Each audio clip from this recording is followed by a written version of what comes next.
Expo returns January 25th at the Galleria at Sunset. Dozens of vendors with samples and sales of hundreds of all things favorite to women. Want to be a vendor? Go to divasdayout.com for more information. Vendor space is limited.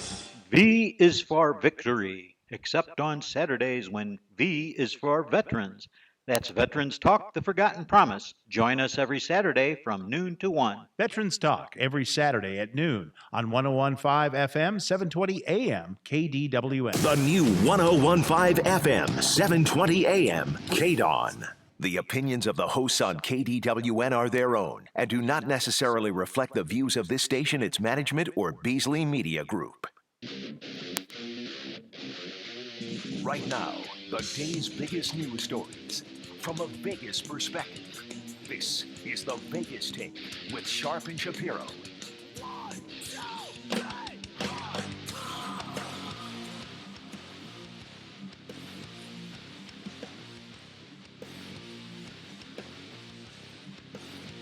All right, what's up, everybody? It is the Vegas Take on a Monday. Sharp and Shapiro, glad you could join us. Hope everybody had a great weekend, by the way. Oh, yeah, a lot to get to, a lot to go over. And coming up at the bottom of the hour, attorney Michael Avenatti will be joining us as our guest. Boy, do we have a lot to get to with him. New information, of course, on this passenger airplane that went down, killing over 160 people. Believe it or not, the people who are responsible for it are finally admitting to it. We'll talk a little bit about that. And obviously, the debate continues over General Salami, as I like to call him. So we will continue to talk about that. Wow. Surprising that Geraldo Rivera is going at it with some of his Fox News counterparts. We'll talk a little bit about that with Michael. Of course, the impeachment stuff. And it's amazing, 21 days until Iowa. Cory Booker has just backed out. Not a shocker. So we'll talk about that with Michael Avenatti. And, of course, was this an imminent threat, right? It's the question that we keep talking about since, well, you're not going to believe who's saying that there was no proof of an imminent threat. Yeah, it has something to do with the Secretary of Defense. Not good for the Trump administration. So we'll talk about that in hour number 2. We have the National College Championship game in football tonight. Clemson and LSU should be a fantastic game. This is probably, in my lifetime, one of the biggest college football games, or one of those games where I've really been looking forward to it for a long time. Absolutely the two teams that deserve to be there. It's going to be a lot of fun. We'll have Nick Bogdanovich on from William Hill to get a gambler's perspective on where the money's going, where the action is leading up to this point. Does anybody have any, six-figure, maybe even seven-figure bets on this game tonight? So Bogdanovich will be joining us coming up in hour number 3. Also in hour number 3, this is going to be a lot of fun because we really wanted to catch up with Desiree Reed Francois. If you don't know who she is the UNLV athletic director. A lot of interesting things happening at UNLV. Of course, she just hired a new football coach. We got a new basketball coach in year 1. We'll ask her all those questions. And a question I think that is very relevant when it comes to UNLV, particularly, basketball and football, but especially basketball right now, is the attendance. It is absolutely horrible. But it's not her fault. I don't blame her. I don't blame the new basketball coach. I blame the past regime, so to speak. But what is she going to do to get more people in the stands? Because it doesn't look like anything's working at this point. The attendance is awful. And by the way, UNLV is not the only arena in the Mountain West Conference that's struggling for attendance, but we're talking UNLV, right? Should never be 2,000, 3,000 fans in the stands. So we're going to ask her those tough questions coming up in hour number 3. UNLV Athletic Director Desiree Reed Francois. But JD, how was your weekend? I know it was a lot of football, obviously, some great games. We are in the Final Four, so to speak, of the NFL. We'll get to those games, but where did you enjoy watching your football over the weekend? I watched Saturday and Sunday at my home. Saturday with you, Stein, and a whole bunch of people. We had a nice little party. And it was very good sports betting wise. I had a future on the Tennessee Titans to win the AFC at 100-1 that I made on November 24th, and that's going to pay off in spades. So it was very profitable for me. And then tonight should be even more profitable considering I've got a major future on LSU at 60-1 to win the national championship that I made a week after the season. So I should be profiting well on that. So I'm doing well. How much did you bet on that? Can you tell people? I bet $500 to win $30,000. And how much are you hedging today? I'm actually going to ask Nick Bogdanovich on air what my ideal hedge should be. Well, his job is to take money from people like you. So I don't know if you'll answer that question honestly, but I guess you could ask him. He's definitely going to answer the question honestly. I suppose. All right, cool. Well, a great weekend of football games. There's no question about it. Let's start with yesterday because I honestly thought when the Chiefs were down 24-0, I didn't think they were going to be able to come back. I said, if you're down 14-0, if they give up a third touchdown here, they're in deep trouble, and I don't think they're going to come back. And boy, was I wrong, because not only did they come back, but they came back within a quarter, and they took the lead at the half. That was an incredible comeback. By the way, I'm on the record saying I picked the Chiefs to win the Super Bowl. I'm still going with that pick. I think it's going to be Chiefs, 49ers. I think that's what the NFL wants. I think that's, for the most part, what the general public wants. I think if the Packers made the Super Bowl, that'd be good for the NFL as well. You don't want a replay of Super Bowl I with the Chiefs and the Packers? That'd be cool. Well, Rodgers and Mahomes, the commercial, the State Farm commercial. Listen, I just said. I mean, it's been in our face all year long, Brian, subconsciously. I just said I think that would be good as well. But here's why I say 49ers Chiefs, because in my opinion, the 49ers have the best defense in football. They've certainly been the most consistent defense in football all year. And I think Pat Mahomes and the Chiefs offense has been the most consistent offense in football. I know Mahomes got hurt and he was out for a little bit, but what they were able to accomplish offensively yesterday, they're the only team in the NFL that could have done that.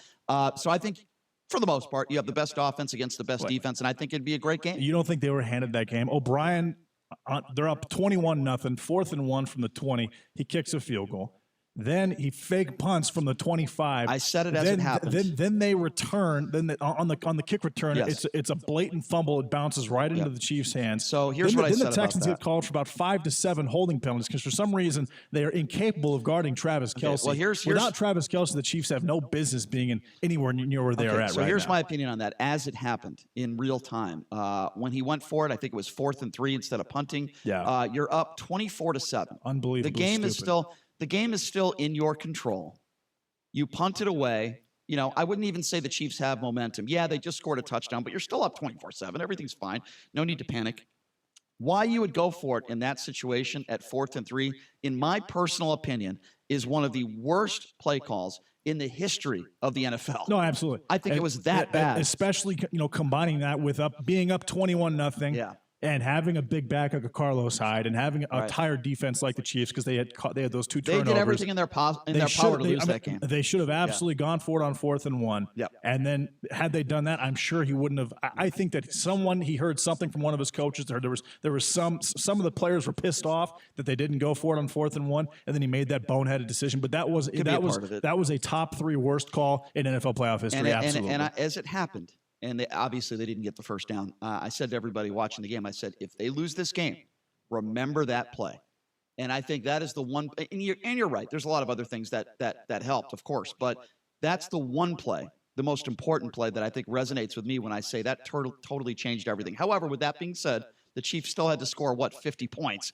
And they did, regardless. And Pat Mahomes made some plays. He threw the ball great.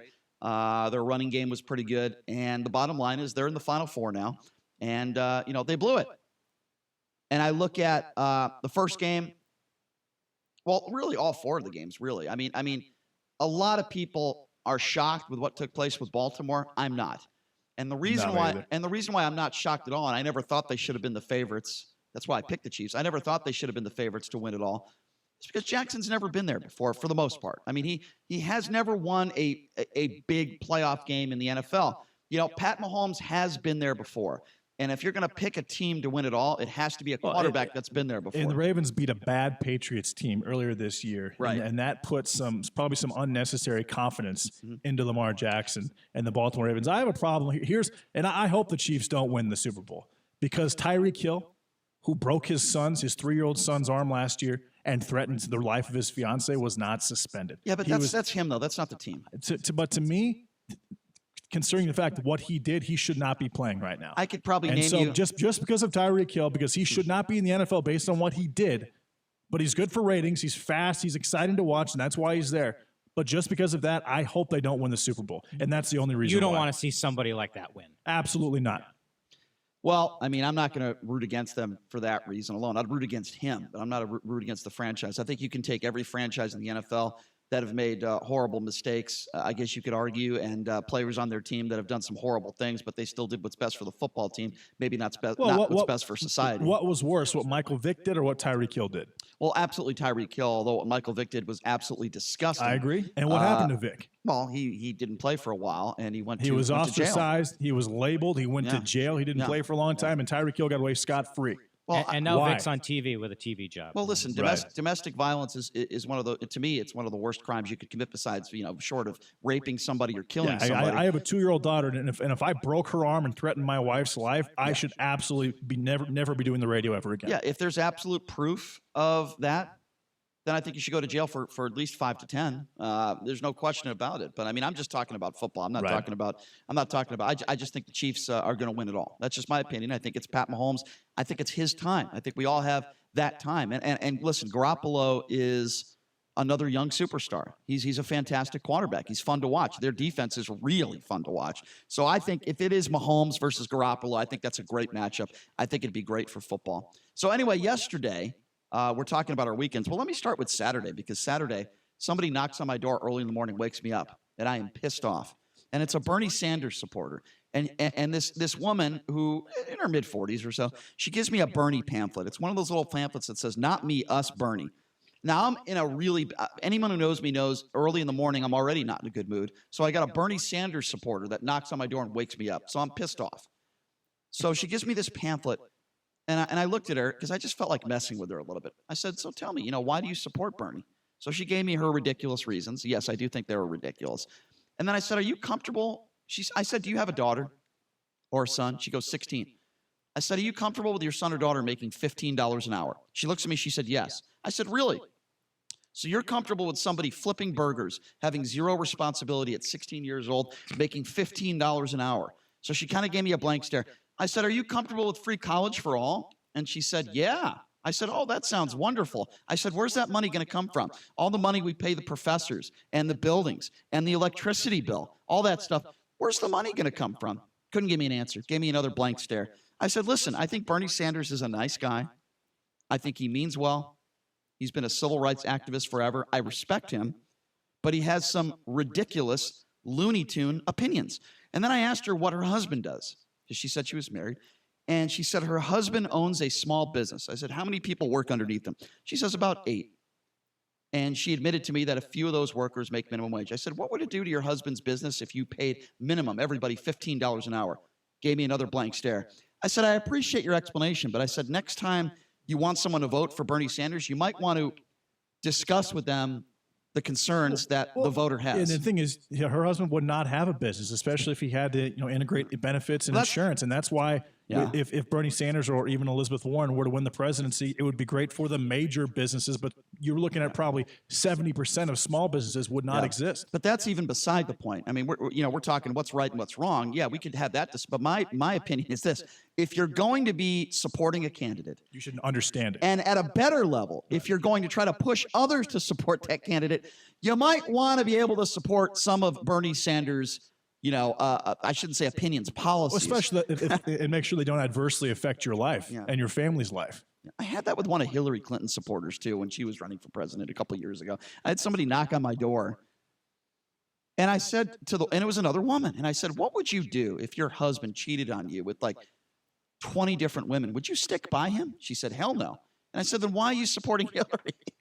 I just mess with people. Listen, they knocked on my door. I didn't knock on their door. Were you wearing your bathrobe during this conversation? No, I wasn't. I wasn't wearing. I was wearing a UNLV jersey. That's what I was wearing. I picture you sitting there in a bathrobe lecturing this Bernie supporter. No, it's just like, listen, you're knocking on my door. You're bothering me. I didn't try to bother you. You can vote for whoever you want to vote for. But when you invade my privacy and inconvenience me, you better damn be ready, because I am going to come after you. I don't care who. Yeah. It could have been anybody. It could have been any candidate. I got to be real. Your Versace hat looks really, really good on live stream.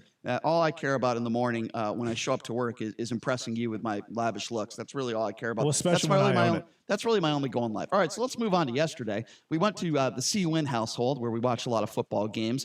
I took, regretfully, our producer, Jason Stein, to these games, right? So I'll just say it on the air. I made a $500 bet. I won the bet. I have the ticket to prove it. So Stein looks at me, he goes, "I think I'm going to bet Seattle. Should I bet Seattle? I think I'm going to bet $100 on Seattle." So I'm like, just bet. I'm not even thinking like who's going to win or who's going to lose because I didn't know who was going to win or lose that game. I didn't bet that. I bet the over/under. So I said, go ahead. So he places his bet. We're at Red Rock. He puts $100 on Seattle, which is a big bet for him because he's very cheap. So he bet $100 on Seattle. So we go to the Seawin household. We watch the first game. Seattle plus 4.5, correct? No, he bet the money line. Bet money line. Which was a dumb bet. Was it Would have 100? lost anyway. 100 to win 170. Yeah. Won by Anyway, Packers anyway, won by 5. Anyway, That's tough. all right. So let me finish Hey, the I story. took a chance. All right. That's fair. Let me finish the story. So we go to Chris Wynn's house. First game, we're having a good time. Everything's fine. We're in the middle of the second game, and I say to everybody, and by the way, this is like the beginning of the fourth quarter, and I say to everybody, hey, guys, how about after the game I go to the supermarket, I buy some steaks, we cook up some food. Stein was all for it. Again, this was about maybe 45 minutes before the game ended. He said, yeah, in fact, he even took it a step further. He said, if I win my bet, I'll buy for everybody. I'm like, oh, that's Half. great. Okay. And then he went to half. First, he said he'd buy for everybody, which he would never do. And then he said half. So he was in. Still very generous. Yeah. Well, I said I would buy for everybody, regardless whether I win or lose my Right. ticket, because I'm not like him. I don't have to win a ticket to take care of my friends. So anyway, that's what took place there. So we're all watching the game. Obviously, he lost his bet. I won my bet. I'm in a good mood, and I'm like, all right, let's go. Chris Wynn is ready to cook up some food. We're ready to go to the supermarket, which is, by the way, right across the street, and it was 7 p.m. Actually, it was before 7 p.m. when the game ended. So he has a hissy fit. No, take me home. Take me home. We took the same car. And I said, well, why? What do you mean? I said, what do you mean? Why should I have to drive you back? I thought you said we were all going to have dinner and have a good time. No, I don't want to be here anymore. I'm uncomfortable. Mm-hmm. Let's see. You did say some other colorful things about some of Chris Wynn's guests in the house. Should I repeat those, or do you want me to? Or I don't No? think that's germane to the story. oh, okay. Well, I think it is because it's your hate speech. But anyway, Hate speech. yeah, you did lecture with some hate speech. No, I did not. Yes, you did. No, I didn't. Yes, you did. I don't Are, think are you trying to paint Stein as a racist? He did say some racist No, things I in the did car. not. Yes, he did. 100%. I swear to God on my life, he did say I'm some not racist buying it, things. Yes. Stein. I'm not buying it, Brian. Well, I swear to God on my life, he did. Oh But anyway, my God. I won't repeat it unless he wants me to. But anyway, he was making fun of some of Chris Wynn's guests in the house, which, by the way, I think are great guys. I have a fun time going over there.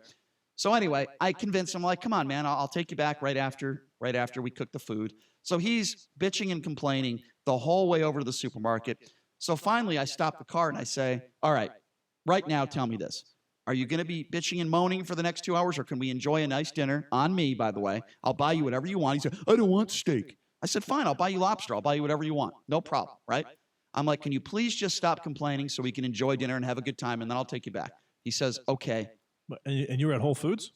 On the way to the supermarket. I don't remember the supermarket name, but we're Well, on the way. you can't get lobster from Smith's. You got to go to Whole Foods. That's Okay. why Stein reacted. And you know what, Stein? Knowing the I'm story, not done with the story yet. You just interrupted me. Just so far from what I understand, the fact that he wouldn't even take you to Whole Foods to get some lobster means he just doesn't need to be in the position that he's in. So If he, I'm well, that's not leaning. really it. I'm leaning Stein right now. Well, But first thank of all, if he wanted lobster from Whole Foods, I would have gladly gotten that. Number two, didn't we know were at Smith's, and It changed everything. by the way, they do serve lobster at Smith's, so you're 100% wrong. So I would have bought him whatever he wanted. That's the point I was trying to make. Okay. So again, he starts complaining again. We're in the car, and I said, "Can you please stop now? I'm going to buy you whatever you want. Let's just try to enjoy dinner, and then I'll take you back." He agreed. Literally 10 seconds later, we get out of the car. The only reason why I'm doing this is because I don't want to spend $12 on an Uber ride. I just lost my mind. I said, get back in the effing car. That's it. I'm taking you back. You are such a crybaby. You were such a little girl. I was so angry, beyond angry. So I go out of my way because I'm hungry. I wanted to get some food. He's just bitching and moaning for 15 minutes. And I just had enough.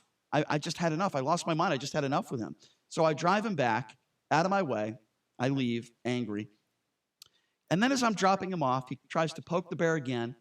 Because anyone who knows me, people can say a lot of stuff about me, and that's fine, but I am not petty in a sense that I've never asked somebody for gas money for giving them a ride. I would never do that. In my poorest days, I wouldn't have done that, okay? Don't ask people for gas money.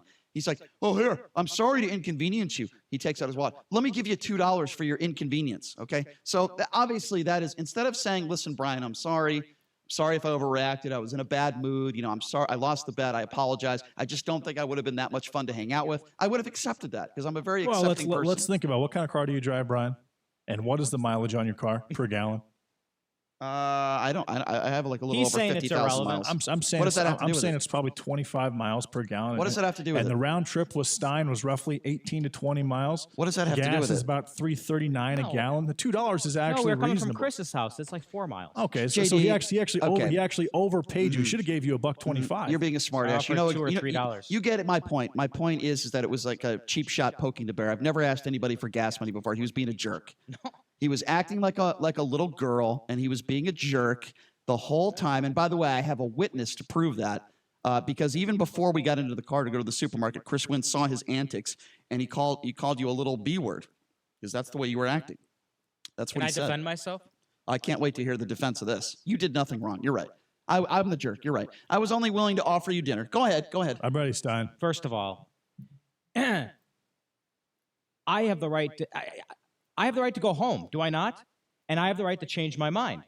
Okay. You also have the right to take your own car, but you chose not to I do should that. have, and I. And Yeah, I, but you and didn't. Whose fault is that? That is my fault. Uh-huh. But that ding, being ding, said, ding, ding, ding, ding, that ding. being You said- just won a prize of having the most estrogen of any producer in the history of radio. I'm sorry. Go ahead. that being said, we had your car, Are there not female producers in radio, Brian? and That's what I'm saying. He's got more estrogen than all the female producers. That's what I'm saying. Wow. Yeah, it's strong. I'm isn't it? saying- That's quite the statement. I'm That's sitting. strong. I'm sitting in Seawind's house. You know what that house is like. I do. Yep. All right, we're there for what, 6 or 7 hours. I'm on that leopard, when leopard printed couch. When I'm there, it's at least 8 to 12 hours, but there's no clocks, and there's this smog of just and some type of stench in the air. There is and- a stench. It's and like I- it's like a and- bong and water. I definitely get a little contact high, so I'm not Yes. really sure what's going on around So me I'm when I'm sit- there. So right. I understand where you're coming right. from So there. I'm sitting there on that leopard printed couch with that bong water stench, that kind of bong water feces stench in the air. It's a nice- Watching it's a football, nice hybrid. I've That's kind of I accurate. had to watch the Seattle Seahawks, who I hate, beat the Green Bay Packers and lose $100. I mean, lose to the Green Bay Packers, Yeah. and I lost $100. So I'm in a bad mood. All right. So what I had said 20 minutes earlier when Seattle was like making a comeback, and I'm like, hey, I tell you what, if I win this bet, I'll pay for half the food. Well, that mood dissipated. Okay, that was when the game was over, and I saw Brian celebrating his big victory.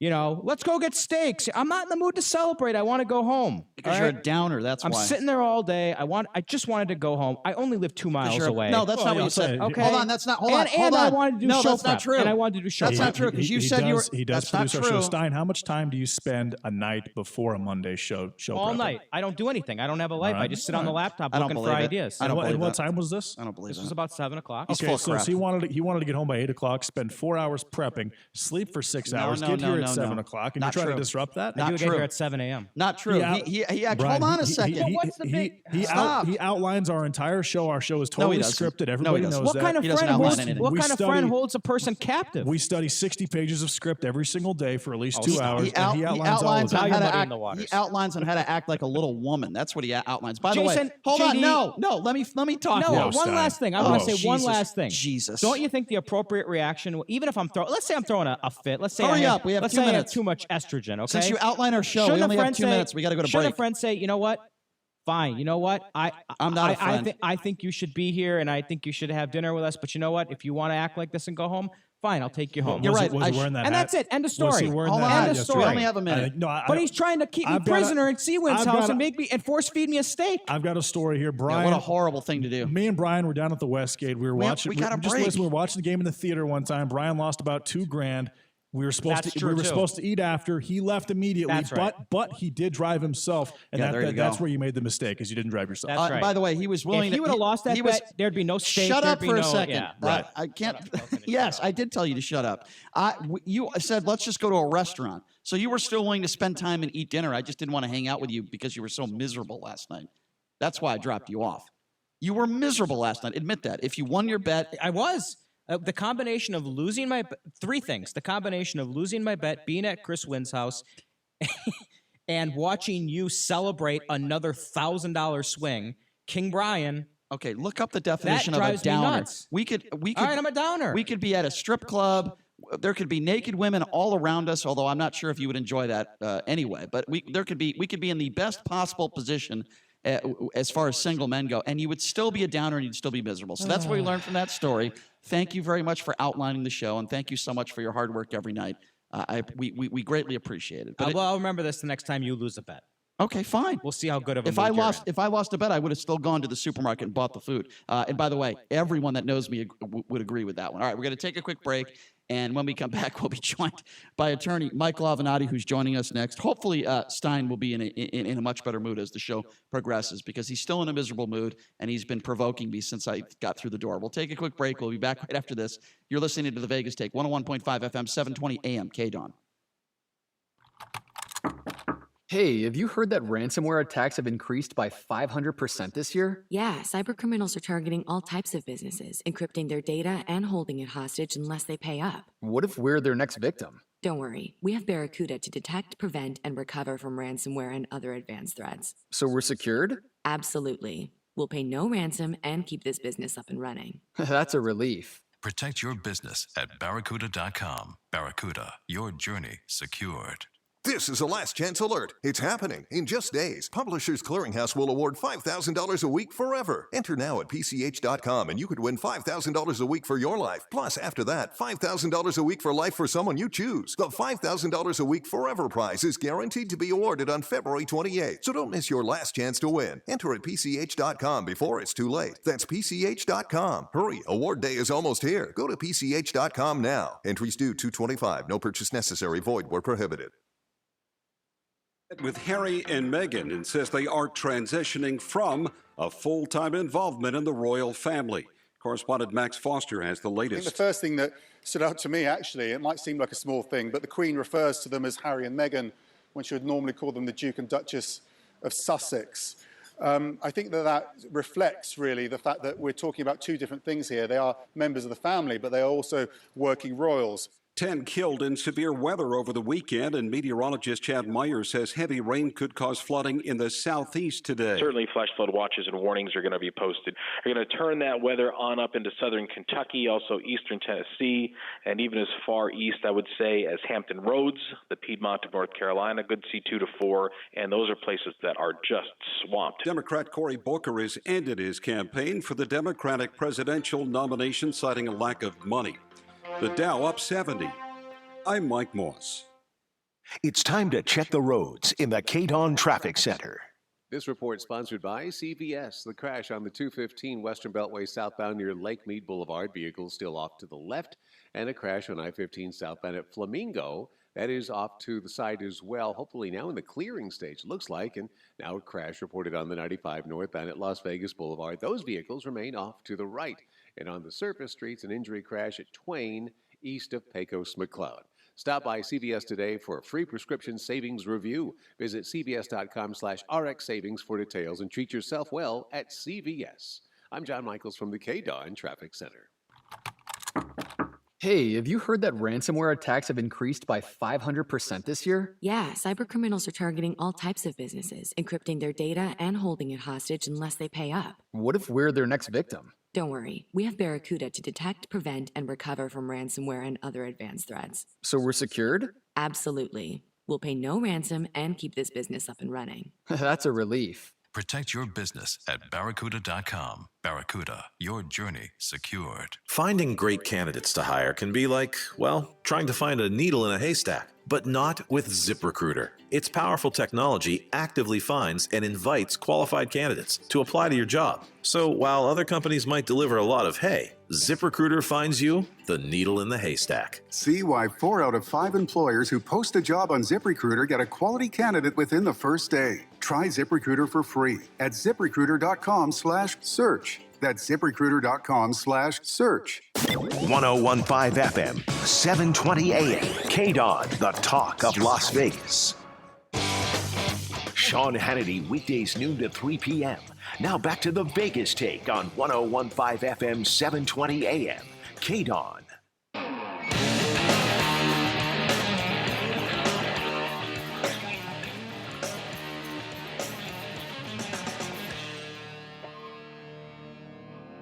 All right, welcome back. It is the Vegas Take. Sharp and Shapiro, glad you could join us. Don't worry, we will get to the national championship game tonight. We'll go over that with Dick Bogdanovich from William Hill. Desiree Reed, Francois, UNLV's athletic director, coming up in hour number 3 as well. But joining us on the line, as he always does every Monday, always love having him, it is attorney Michael Avenatti. Michael, thank you so much for joining us. How are you? Excellent, gentlemen. How are you guys doing? Doing all right, man. Doing all right. I wanted Doing great. to start off, obviously, talking about Iran and your thoughts. We certainly had some of your opinions last week, but now that we've learned this new information, fairly new information, and I don't think it surprises any of us that the regime is now admitting to shooting down this airplane. There have been protests now in the streets, and it's horrible. Over 160 people have lost their lives. Well, I mean, I'm not saying you should blame Donald Trump for this plane being shot down, but should there be some retribution for it? And what are your thoughts on this whole situation? Well, I mean, this is what happens when you're in the fog of war or fog of conflict. Unfortunately, mistakes can happen. Frankly, I was surprised that the regime admitted to it. I was shocked. I don't know that I would have admitted to it had I been in their situation under the circumstances. I know for certain that Donald Trump would have certainly never admitted to something like that, even if it was true. That's true. Which probably tells you quite a bit about where we are as a country and whether we can trust our government and our president or not. But, mistakes happen when you're in the heat of combat. I think it's a tragic situation. And, it's very sad, obviously, for the victims and for a number of the members of their families, et cetera. Sure, no question. Michael, I want to talk to you a little bit. You said the word trust in trusting this administration. It seems to me there's two different types of people, at least Republicans. There are some Republicans that want more information. They don't think they have enough information, in order to defend going after this guy and killing this general. And then there are other Republicans that say, nope, our intelligence is right. It was the right thing to do. And they don't want to question anything. I mean, 2 words, Iraq war. We started an ill-advised war in Iraq under George W. Bush, where thousands of our own troops died. Our troops have still been over there. Tens of thousands of innocent Iraqis have died. And just for that reason and that reason alone, I think it is fair to question and get more information. And now we have the Secretary of Defense, Mark Esper, saying that he didn't see any specific evidence that the top Iranian military commander was planning attacks on 4 U.S. embassies. I mean, what do you say to that? Well, there's no evidence that there was any attacks that were imminent. I mean, this is a bunch of nonsense. I've been saying this from the moment that it came out, and the statements by officials in the Trump administration this weekend just confirms that. Every time you've seen somebody comment on this now, it's probably, maybe, perhaps, we assume. I mean, it's a bunch of nonsense. They had no evidence of any credible attack or imminent attack. They have pointed to that in an effort to assassinate a top general of a sovereign nation, someone who's very senior in the leadership of Iran. And look, we have the ability militarily to assassinate almost anybody we want at any given time. There's a very short list of individuals that could not be assassinated if we truly wanted to assassinate them. But sometimes, even though they may be a threat to the U.S. or to the world, we don't carry out those acts because of the repercussions and what might result. But Donald Trump didn't take any of that into consideration realistically before he ordered this hit, this assassination attempt. Now you have the administration trying to backpedal, trying to claim there was some imminent attack. Gentlemen, there was no imminent attack. I raised this point, I think it was last week. You've got to, if you actually believe that BS, you have to assume that the Iranians were planning these attacks on 4 U.S. embassies and other American assets. And they actually believed that after those attacks were carried out, that in no way, shape, or form could it be traced back to Iran. Because otherwise, if they did not believe that, then they would know that they would effectively be starting a war with America. I don't believe this for 1 minute. I think it makes the weapons of mass destruction claim look legitimate.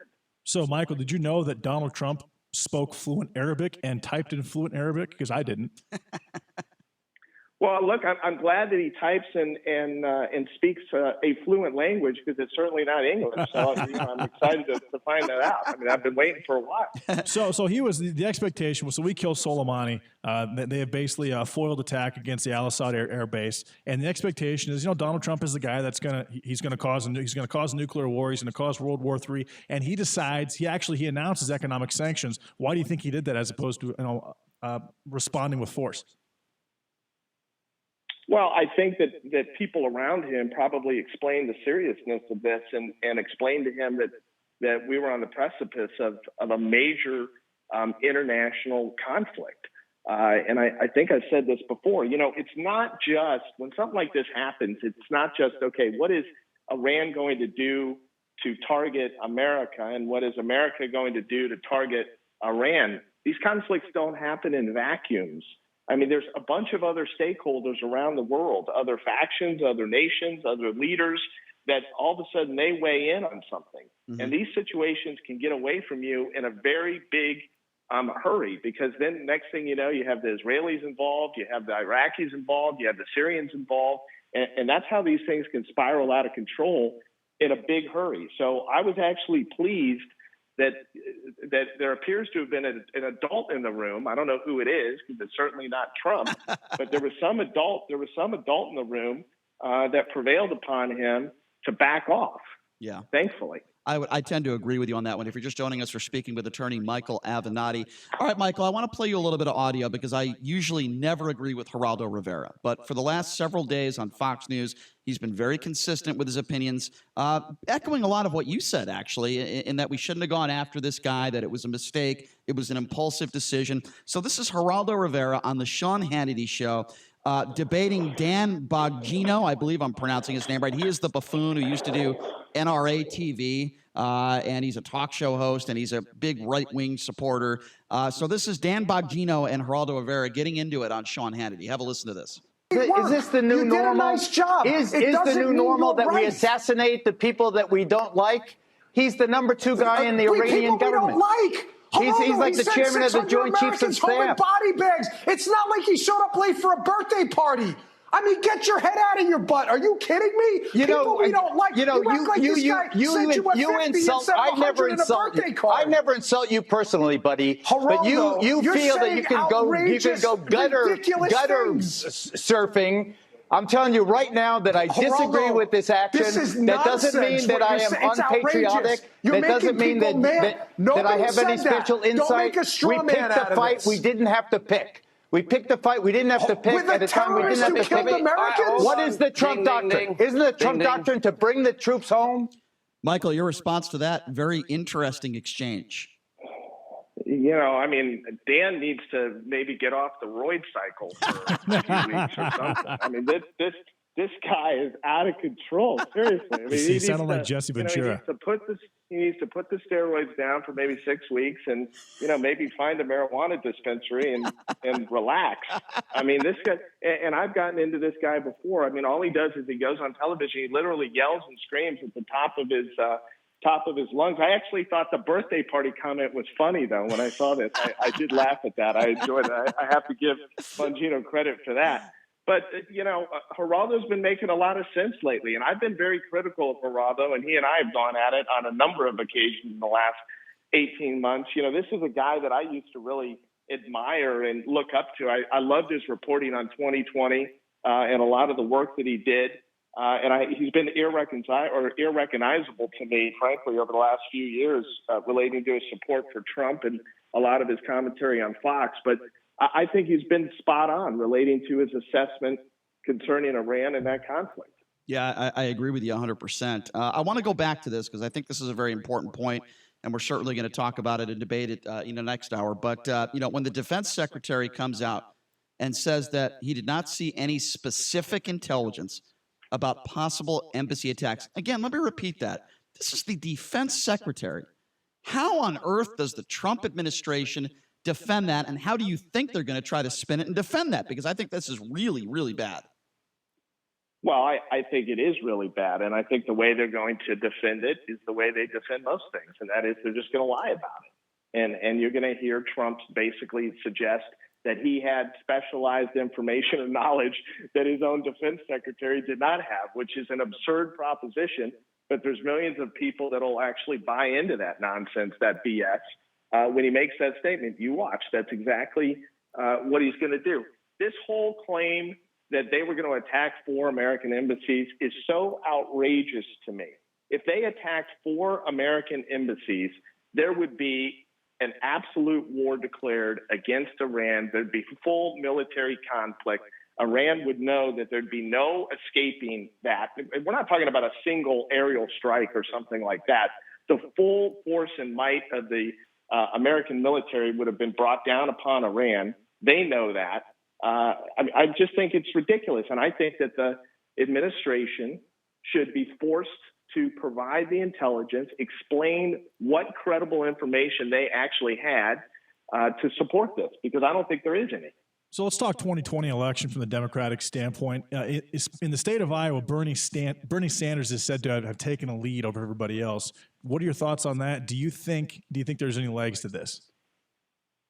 I mean, that may be true, but, Iowa's going to vote for Trump. The Democrats aren't going to carry Iowa. So I don't necessarily think that, Iowan Democrats at this point are a proper gauge of who the nomination be. Same thing goes for New Hampshire. I think this is really, the rubber's going to meet the road when we get to South Carolina and Nevada, your state.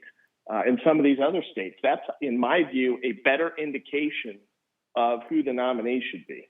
So 21 days until Iowa. Cory Booker, as you know, Michael, just announced this morning that he is out of the race. I want to get first your thoughts on that. Cory Booker's made some very interesting comments saying that, he's not allowed on the stage because he's an African-American, accusing the party of basically being racist. So what are your thoughts on Cory Booker as a whole? Yeah, and him dropping out and some of the controversial things he said about the Democratic Party over the last few months. Well, I think that he has contributed to the process substantially over the last few months. I never believed that he was a viable candidate for the nomination, at least in this cycle, for a bunch of reasons. Any claim that the Democratic Party, though, is racist is absurd.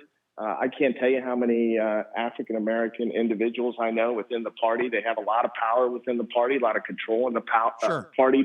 They have a big voice in the party. I just think any suggestion of that nature is completely baseless. I think that Cory Booker is certainly not done as it relates to the presidential stage or potentially as a vice presidential candidate, but it's not going to happen this cycle. What do you make of Bernie Sanders now? Because he's first in Iowa and the New Hampshire polls. He's kind of flying under the radar a little bit, and he's gaining ground and a lot of traction. What would you say to that? Well, I mean, I think this race is going to come down to Biden and Bernie, and I think at the end of the day, it's going to be Biden for all the reasons that I've previously stated. I really think that those are going to be the two front runners, and I just think that Biden matches up better against Trump and has a much higher likelihood of beating Donald Trump in November, which, as I've said hundreds of times, that's all that matters to me. Yeah.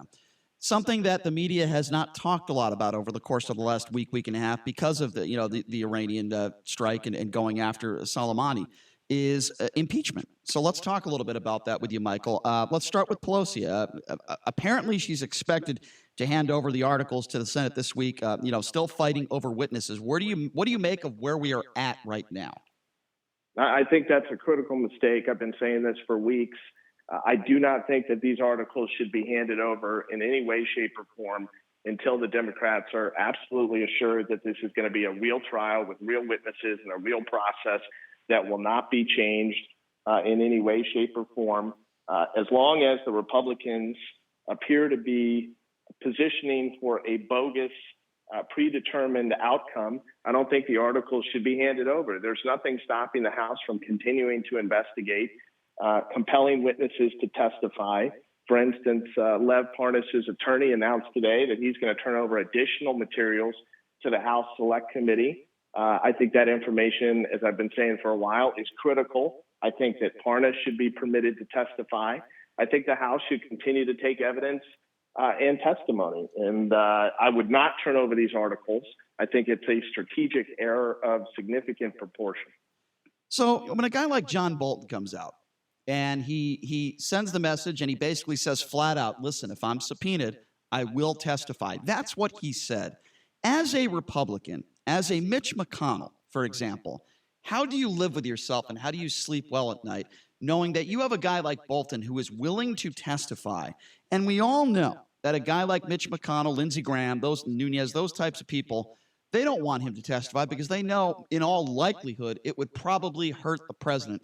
What would you say to a Mitch McConnell who clearly is having private meetings with the president, working with him, he and his administration, to make sure that guys like Bolton will not testify? Well, I mean, McConnell sold out a long time ago to Trump and vice versa. I mean, it's not about right and wrong or ethics or anything of that nature at this point, guys. I mean, it's really all about whether the president is willing to take policy positions that are consistent with what Mitch McConnell and other Republicans want. And those policy positions are driven by, low taxes, less regulation, pro-life, and guns. I mean, that accounts for probably about 85% of what we're talking about here. And as long as Trump is willing to take the lead from McConnell and others and basically stake out positions that are consistent with their vision of what America should look like and the policies that our government should implement and should stand behind, Trump's going to basically be able to do whatever the hell he wants to do. So we've discussed kind of ad nauseum the states, the Rust Belt states, the swing states that you believe that Trump or Biden needs to have that are going to basically decide the 2020 election. And coal mining is a common job in those states. And actually 4 weeks ago, Trump signed a bill that guarantees the coal miners and coal miner retirees their pension. Do you think that that's going to change the landscape of things for Trump in 2020?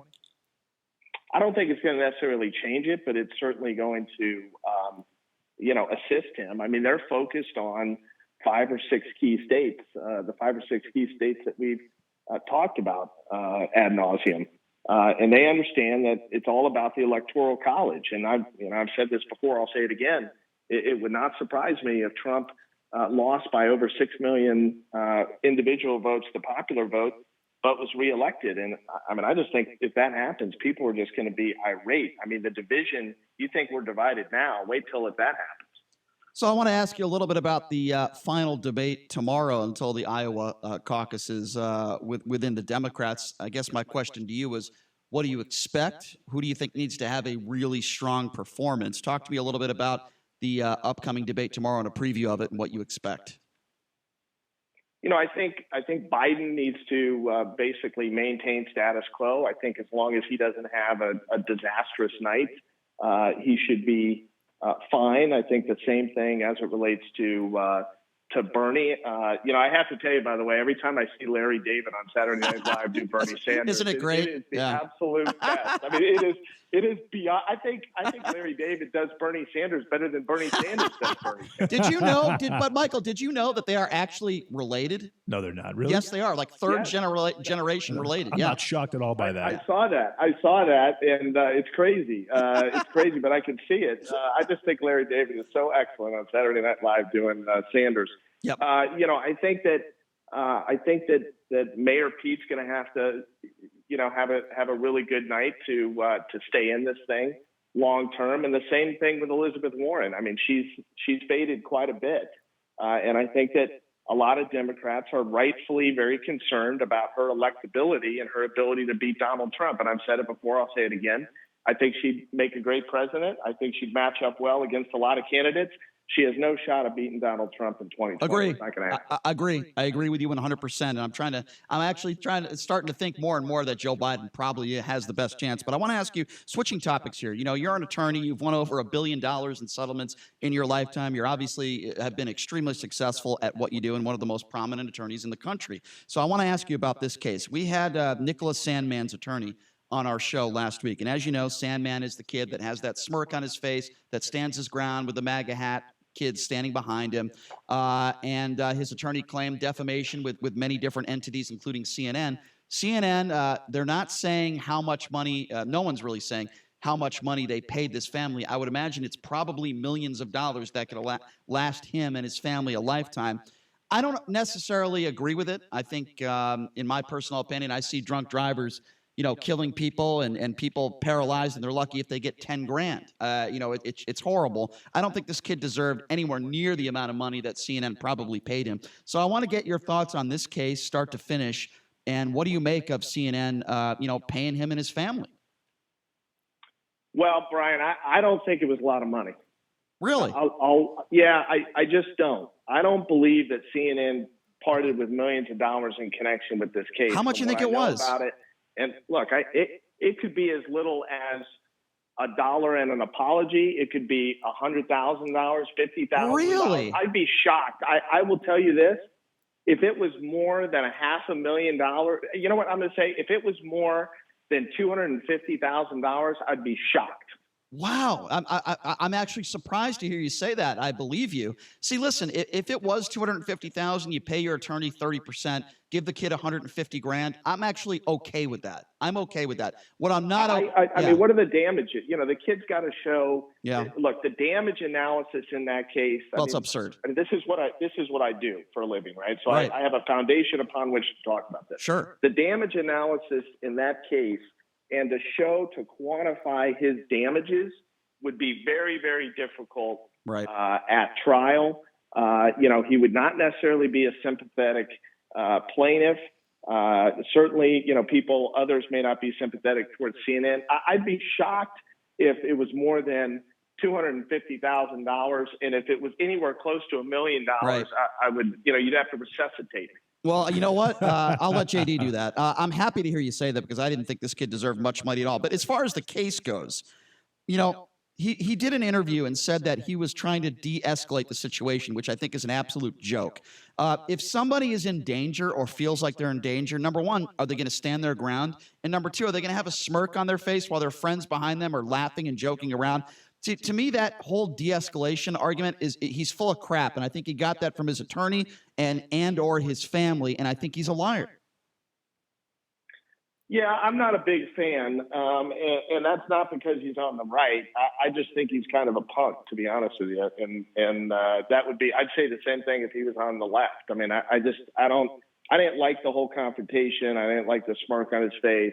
I just didn't like the way that he approached it. But that's my own personal opinion. Yeah, I agree. Do you think that other media outlets will be more accountable now that they know that there's a possibility they can get sued and it can cost them some money? Not necessarily because of what I said earlier, and that is I just don't think it's a ton of money.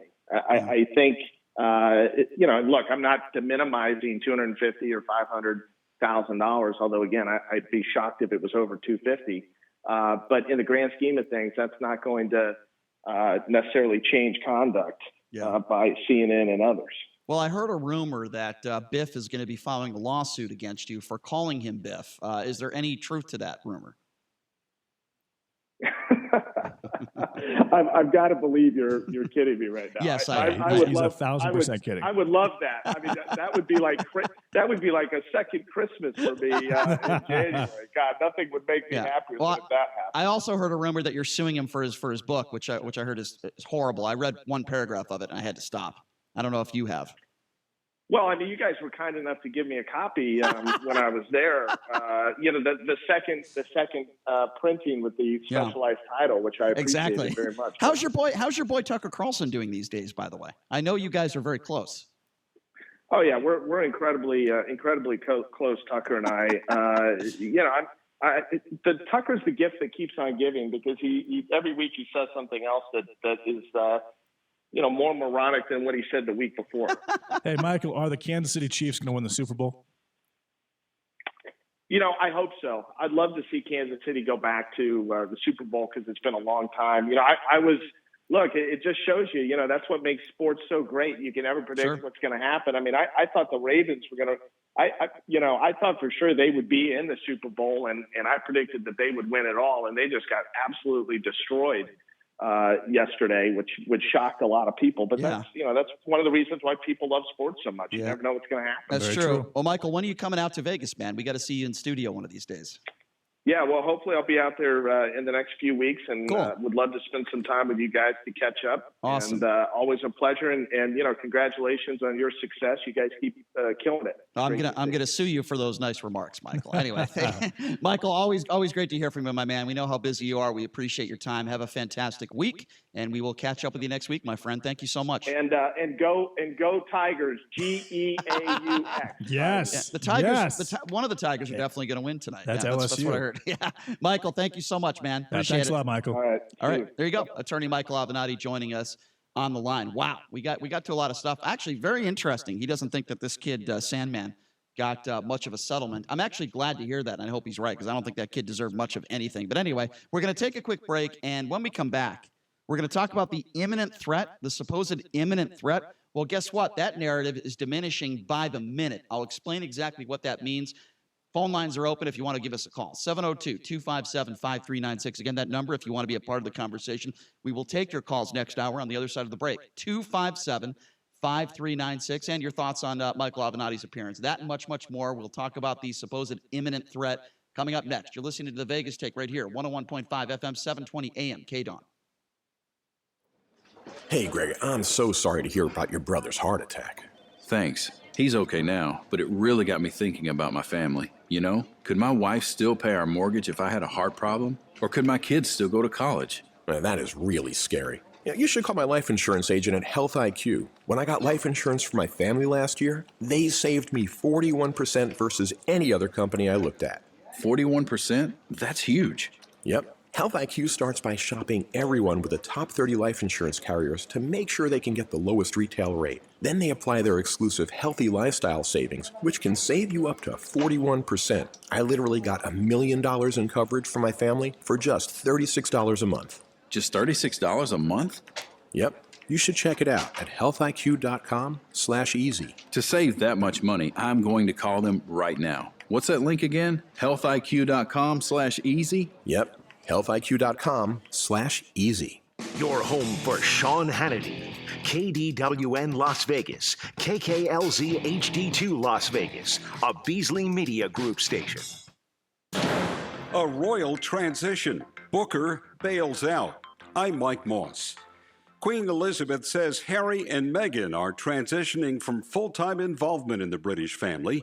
Correspondent Max Foster has the breaking news from Britain. What they've effectively done is all sat around the table, the senior royals. They've got a series of options on the table put together by palace aides and government aides, a series of roles effectively that the Queen, Charles and William feel are possible for the Sussexes. So the question is whether or not the Sussexes will sign up to any of the roles being presented to them. They've been pretty clear what they want, but there's got to be some level of compromise here.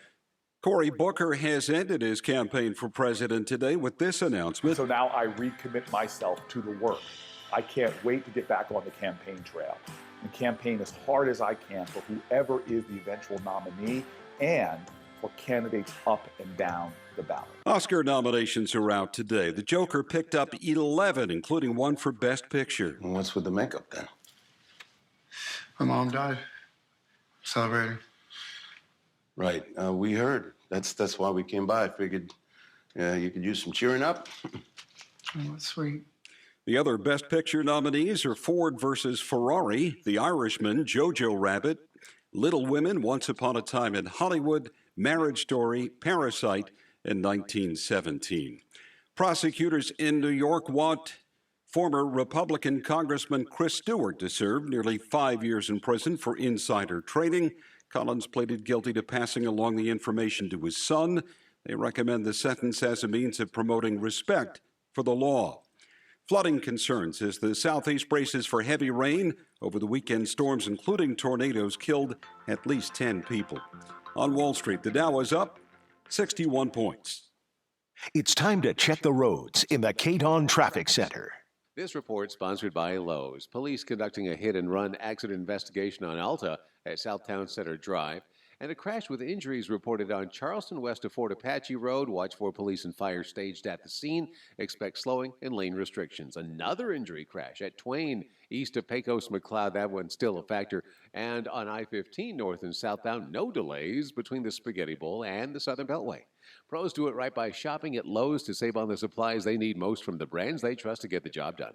Do it right for less. Start with Lowe's. I'm John Michaels from the KDON Traffic Center. It's open enrollment season, and Medishare is the Christian healthcare sharing ministry that saves most families about $500 a month. Google Medishare and see if it's a fit for you. Medishare, healthcare you can believe in. V is for victory, except on Saturdays when V is for veterans.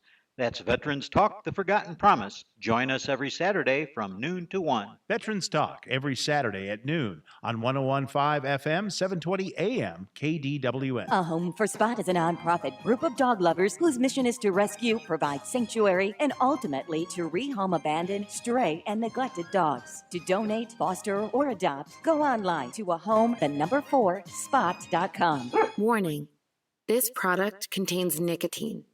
Nicotine is an addictive chemical. The world is changing. Isn't it time smoking changed too? Vuse Alto is a vapor product offering you a satisfying alternative to cigarettes. Simple to use, surprisingly quiet, and impressively powerful.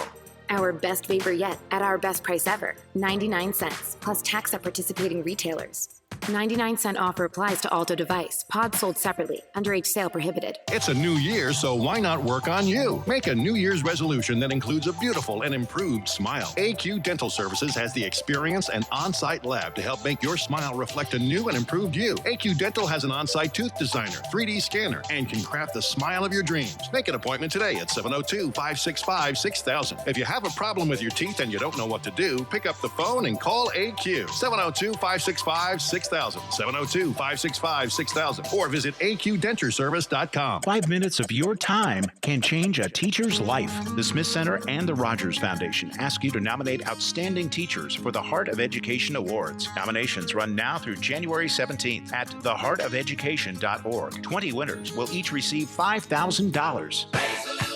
Hi, Doug Basham here. Join me Saturday afternoons from 2 to 4, and I'll tell you what your conservative, corporate-controlled, right-wing propaganda hate media isn't. You're welcome. That's Saturday afternoons, 2 to 4. Be there. 101.5 FM, 720 AM, KDON, the talk of Las Vegas. The opinions of the hosts on KDWN are their own and do not necessarily reflect the views of this station, its management, or Beasley Media Group. Right now, the day's biggest news stories from a Vegas perspective. This is the Vegas Take with Sharp and Shapiro.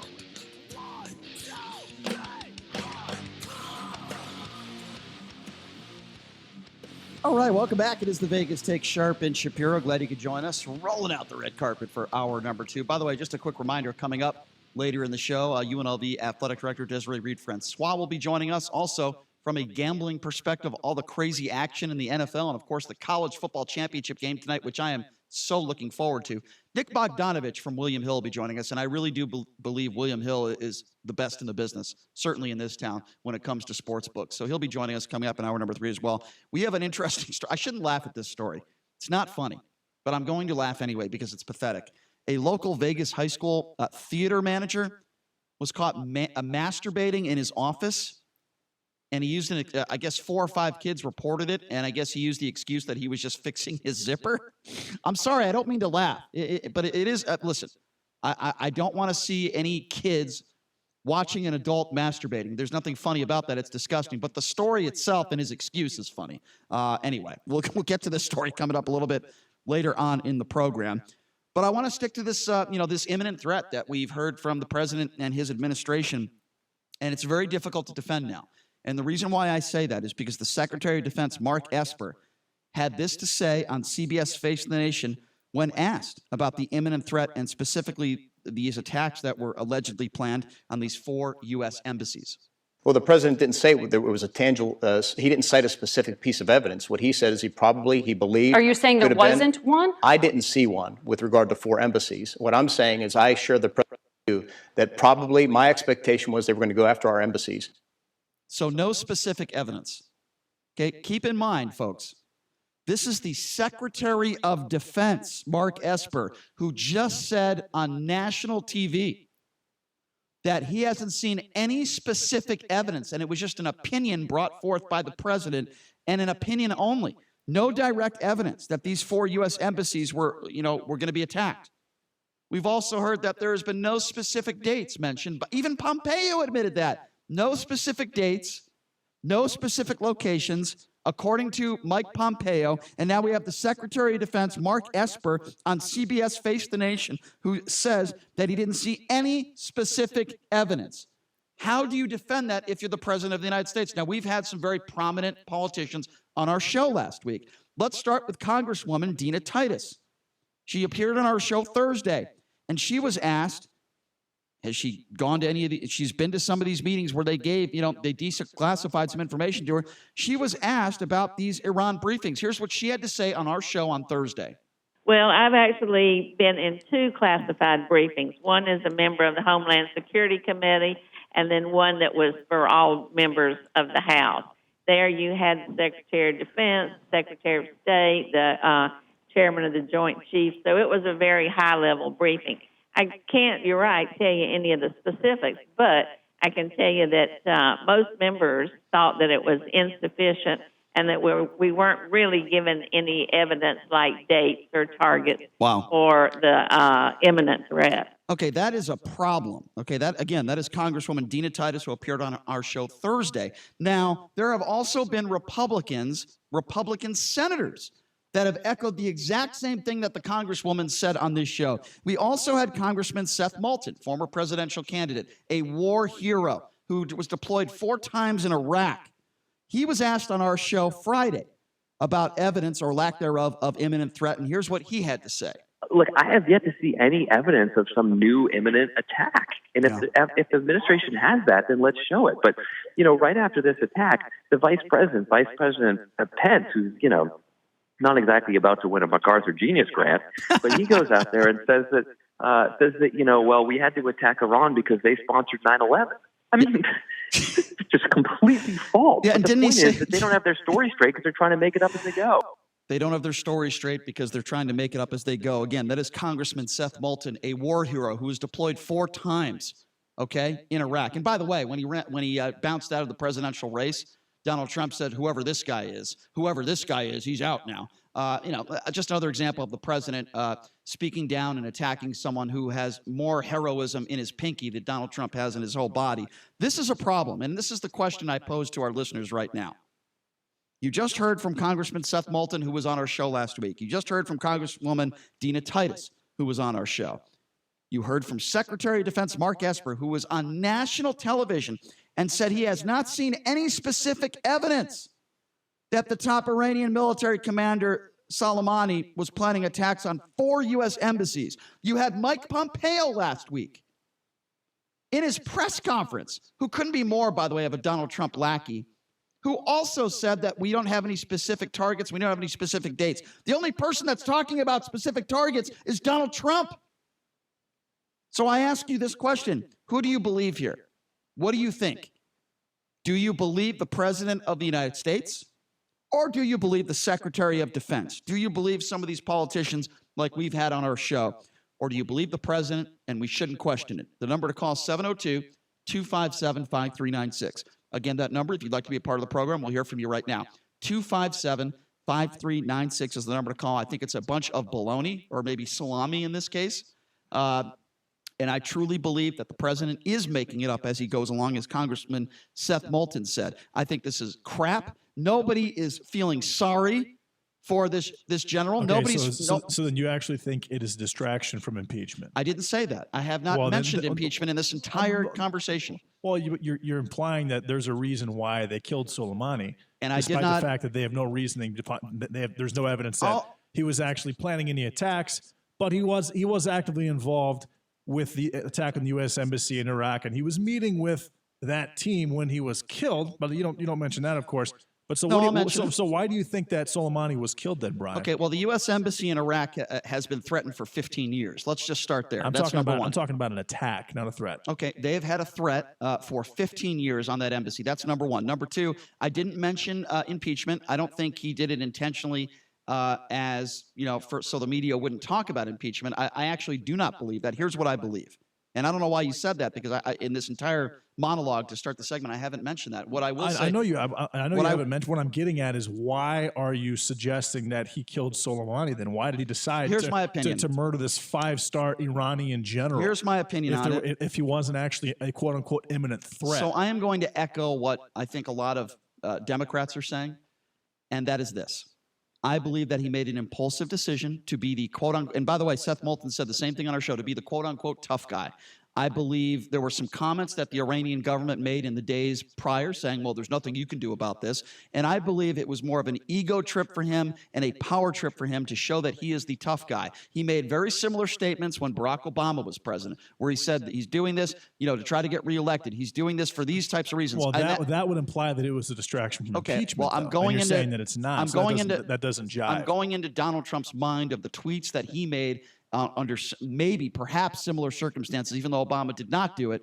And I personally believe that he did it to be that tough guy and perhaps to help his election. I'm not talking about the impeachment stuff. I think he did it to be the tough guy, to be the egomaniac that he is. That's what I believe. So you think that he did it to appease his base and to make his base believe in him more? Yes, I can go with that statement. Did he ever mention anything about attacking other countries or going to war? And when he was looking to become president of the United States, what he didn't run on anything like this, did he?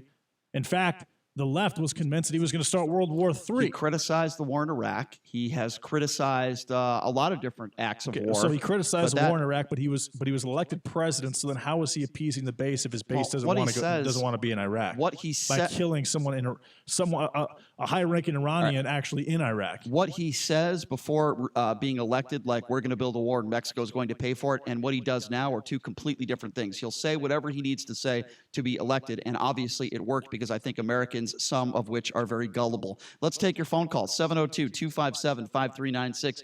Again, that number to call, 257-5396. Let's start off with Michael. Michael, thank you so much for calling in. What's on your mind? Hey, what's up, Michael? Hi, good morning. Glad to be with you, gentlemen. Thank you, Michael. I can only give you an objective opinion, being as I am a veteran. I will also work law enforcement for government. Thank you for your service, Michael. Hey, it's my pleasure, man. It's all about family and people. So there's different levels of classifications. So even if you're in Congress, there's still classifications above you. And when you're giving intel briefings, certain things cannot be said because if you do give a specific target, it can link back to who that source was. Unfortunately, you have to remain vague, but you can give, hey, this could happen, but you can't give specifics just because you cannot. It can give up a source and it can get people killed. Sure. I understand that. Yeah. So as to their decision to go ahead, not go ahead, that's on them. Soleimani was the most worthless POS in the world. I'm glad he's gone. We agree on that. I think there was, as you could say, maybe probable cause to do it. But again, I'm not in the briefing room. I can't give a specific. So can I ask you something, Michael? And by the way, listen, we all agree. I believe all Democrats agree that this was a horrible guy and nobody's feeling sorry for his death. So I want to make that very clear. I concur. Yeah, because there are some idiots on the right that are saying Democrats feel sorry for this guy, and that's just not the case. So we agree, Michael, on that. But here's like the sway exactly. Yes, of course. So, but here's where my problem is, Michael, and you tell me what you think about this. When you have the Secretary of Defense, Mark Esper, saying that he hasn't seen any specific evidence that this commander was planning attacks on 4 U.S. embassies, when you have Mike Pompeo, who says that he doesn't have any specific dates or targets, I find that to be extremely problematic at a minimum. What do you say? I can see your observation. As an objective opinion, I fall back to you can only give so much information out. I think it's not their place to say specific targets. That was the president's place. So they can, as you can see, hey, I can't see. The Secretary of Defense can't say, well, we did have some targets, some specific targets. He can't say that on national television. He has to say, why can't he just say, I can't comment? He didn't say that, though, Michael. He said, we didn't see any specific evidence. Now, you understand the difference? Not commenting on it is one thing, but saying he hasn't seen any specific evidence, we're talking a different conversation. You see what I mean? But also, Brian, I think you're treating this like this Soleimani was not considered a terrorist by the United States. He was considered a terrorist, and his entire. Nobody's saying he wasn't an evil, murderous terrorist. That's what I'm saying. But his Qud soldiers, his 20,000 soldiers, which he led, which started in 1982. There's nobody that's debating that. Just listen, Brian. In the Iran-Iraq war, they were considered terrorists by Saudi Arabia, Canada, United States, a couple of other countries. What I'm saying is, this fact that he was considered a terrorist means the rules of engagement do not apply to him. And you're making this sound like they just decided to kill this guy who happened to be from a relatively powerful nation, without him actually being on the list as a terrorist, JD, which he was. He was considered the same thing Osama bin Laden was considered, Brian. JD, they didn't have to say they were going after 4 embassies, okay? Donald Trump didn't have to say that. If Donald Trump just said what you said, then we could have that discussion. But I'm not talking about that. We all know he was an evil, murderous terrorist who harbored terrorists. That is not up for debate. Both Democrats and Republicans would agree with you on that, and I agree with you on that. The point that we're trying to make here is that the president, in my opinion, is lying and again, coming up with things, mistruths. When the Secretary of Defense said there's no specific evidence, there's no specific evidence. Let's go back to your phone calls, 257-5396. Let's go to Chuck. Chuck, you're next up on the Vegas Take. What's going on? Hey, what's up, Chuck? Yeah. Hi, guys. Back in 41, the imminent danger or the imminent threat was ignored by Admiral Kimmel, and the rest was history, right? Mm-hmm. You're talking Pearl Harbor. Yes. So you're comparing this to Pearl Harbor. Well, the imminent threat was ignored. Mm-hmm. Well, Chuck, I understand. Go ahead. Trump didn't. He has to have the Joint Chiefs, or somebody must have gave him the options A, B, C, or D. It wasn't him entirely. Well, we don't know that for sure. And the rumor is that he was given 4 or 5 options, and he decided to choose this one, and people were very surprised that he did. Well, Chuck, here's the thing. We don't know exactly what those options were, but here's what we know, and this is why I say this is problematic. We have the Defense Secretary, the Secretary of Defense, Mark Esper, saying he hasn't seen any specific evidence that this commander was planning attacks on 4 U.S. embassies. Meanwhile, we have the President of the United States saying the exact opposite. At minimum, nobody in this administration seems to be on the same page. That is a huge issue when we're talking about something that is this important to the world, to this country, and to Iran. I'm sure you would agree with that. Yeah, sure. Yeah, I mean, Chuck, that's my issue. And look, make no mistake about it, Chuck. I hope this was the right decision. I'm just very skeptical. That's just my opinion. I hope the president was right. I don't feel bad for this guy. I don't feel bad for his family. He was a bastard who killed innocent Americans, and I'm glad he's gone. But that being said, doesn't necessarily mean the president made the right decision. Chuck, I do appreciate... I would have captured him and then tried him as a war criminal. You know what, Chuck, that would have been ideal. I think he died too quickly. I completely agree with you. I would have loved to have captured this guy and made him suffer for years in a jail. There's no question about it, Chuck. Thank you for the phone call. And that's a very valid point. For these bastards out there that kill innocent Americans, let's capture these bastards. I agree. I think that's the better route. That is extremely difficult on the ground to be able to have to, I mean, people would have died. Americans would have died. To capture this guy, I wish we could have captured Osama bin Laden and not killed him. I wish he was in a jail in this country living in a 4x4 cell for the rest of his life. Unfortunately, you can't have everything. 702-257-5396. Let's go to Paul. Paul, you're next up on the Vegas Take. What's going on? Hey, guys. I'm curious. Well, for one thing, it's not like he was going to be in a certain place and be there for 3-4 days. So they had to act. It was something that had to be done. A decision had to be made. And it had the president use of term confirmed threat rather than imminent threat. Would you think it was a better call? Because it seems like the verbiage is what everybody's hung up on. Well, and it's just, and that's a good point. As far as capturing these guys, then they would just start taking our people as they'd be kidnapping our people to get this guy out. Well, he has to die. I understand, Paul. Hang on the line here for a second. Let me explain. Yeah, I don't think they should have used the word imminent because it doesn't appear that he was an imminent threat. But here's where my big problem is. Again, when the Secretary of Defense says that he hasn't seen any specific evidence that this guy was planning attacks on 4 U.S. embassies, and then you have the President of the United States saying the complete opposite, that is a huge issue. Somebody is not telling the truth. Now, who's lying? Is it the Secretary of Defense, who is a war-decorated guy who has risked his life for this country? Or is it a guy who said he had bone spurs, so he dodged the military? Who's lying here? Well, I agree with that. I think they should get on the same page. Right. Does the reason really matter? Absolutely it matters. First of all, I don't think so. Well, okay, if we left this guy alone, they're all saying, is it a safer place now that he's been killed? It is, because he obviously was good at what he did. He was good at planning. So you murders. He was good at planning terror. We know that. We know that. Now he's not here anymore. Okay, we so know that. A safer place. Okay, well, we know that. But 2 words: Iraq War. Saddam Hussein killed many of his own people. He was an evil, murderous dictator. I don't think there's not one logical person on the planet that would say going to war in Iraq was the right decision. Looking back on it, would you agree with that? I agree, but of course not. We should not have been in the war.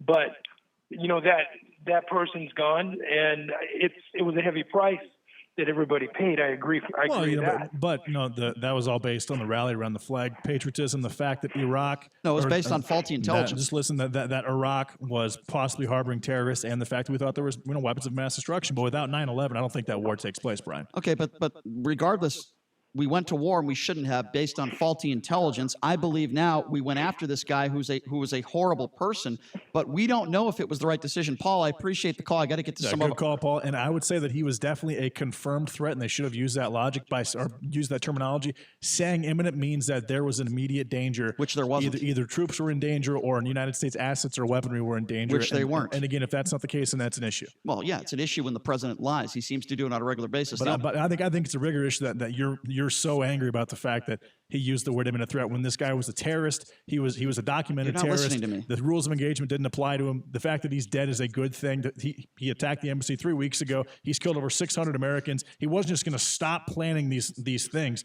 I mean, the world is a better place now that Qasem Soleimani is not in it. Okay, well, guess what? You're more concerned with the fact that Trump used the word imminent over everything else. No, you're not listening to me. Which proves how biased you actually are. You're obviously not listening towards to me. Donald Trump. I'm listening to you. You've said the same thing 1,000 times. No, you're not. You're not listening to me. Okay, the world is a better place. That the fact that Saddam Hussein isn't here anymore. Thousands of our own troops died. Tens of thousands of innocent Iraqis died. I am thinking clearly on the future and if it was the right move for the country. And does it put our relationship with Iran in a worse spot now? Could it lead to war? Could it lead to more innocent people dying?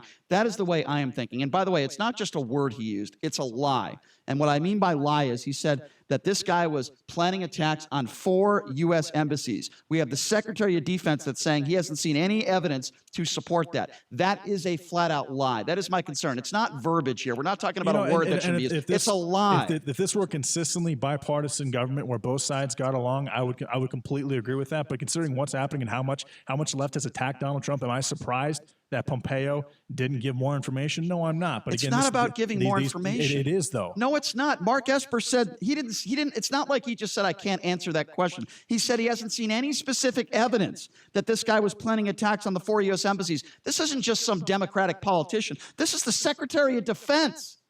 He has allegiance to Donald Trump, and he's saying the opposite of what Donald Trump is saying.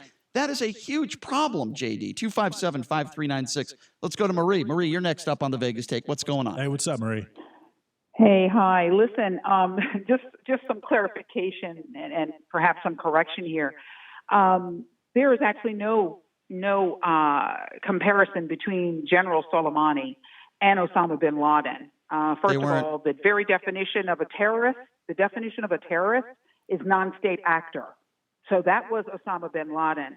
General Soleimani was the second most powerful man in Iran. He was a general. He was a part of the government.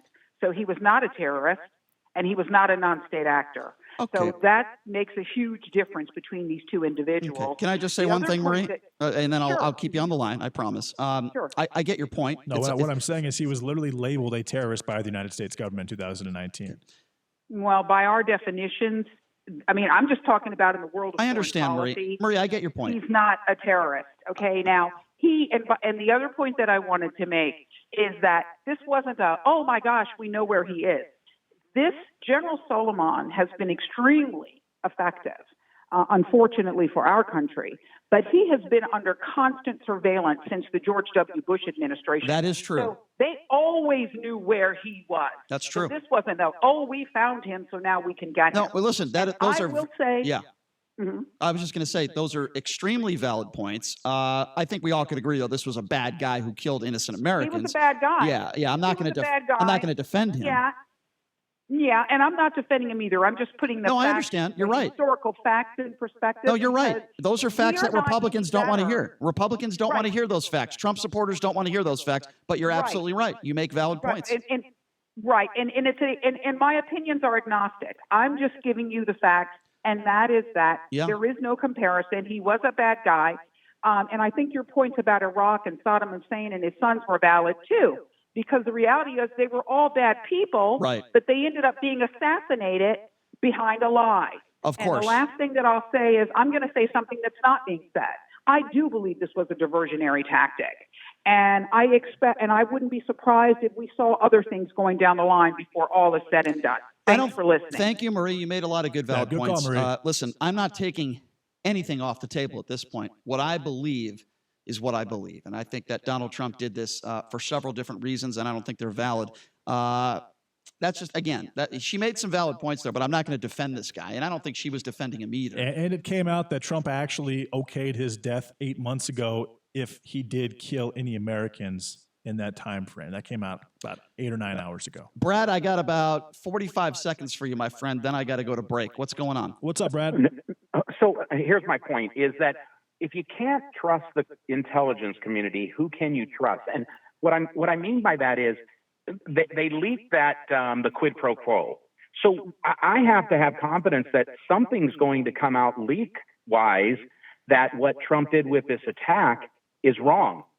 I'm so, back when Bush attacked, I thought the intelligence was good. But as you said, the intelligence was faulty. Right. But who verifies that? I mean, I'm so lost with everything. Well, Brad, can I you understand. trust? Well, Brad, that's a very valid. Brad, the media verifies it, and that's the issue. Brad, that's a very valid question, and here's what I'll say to that. We need to ask questions. Politicians need to answer questions.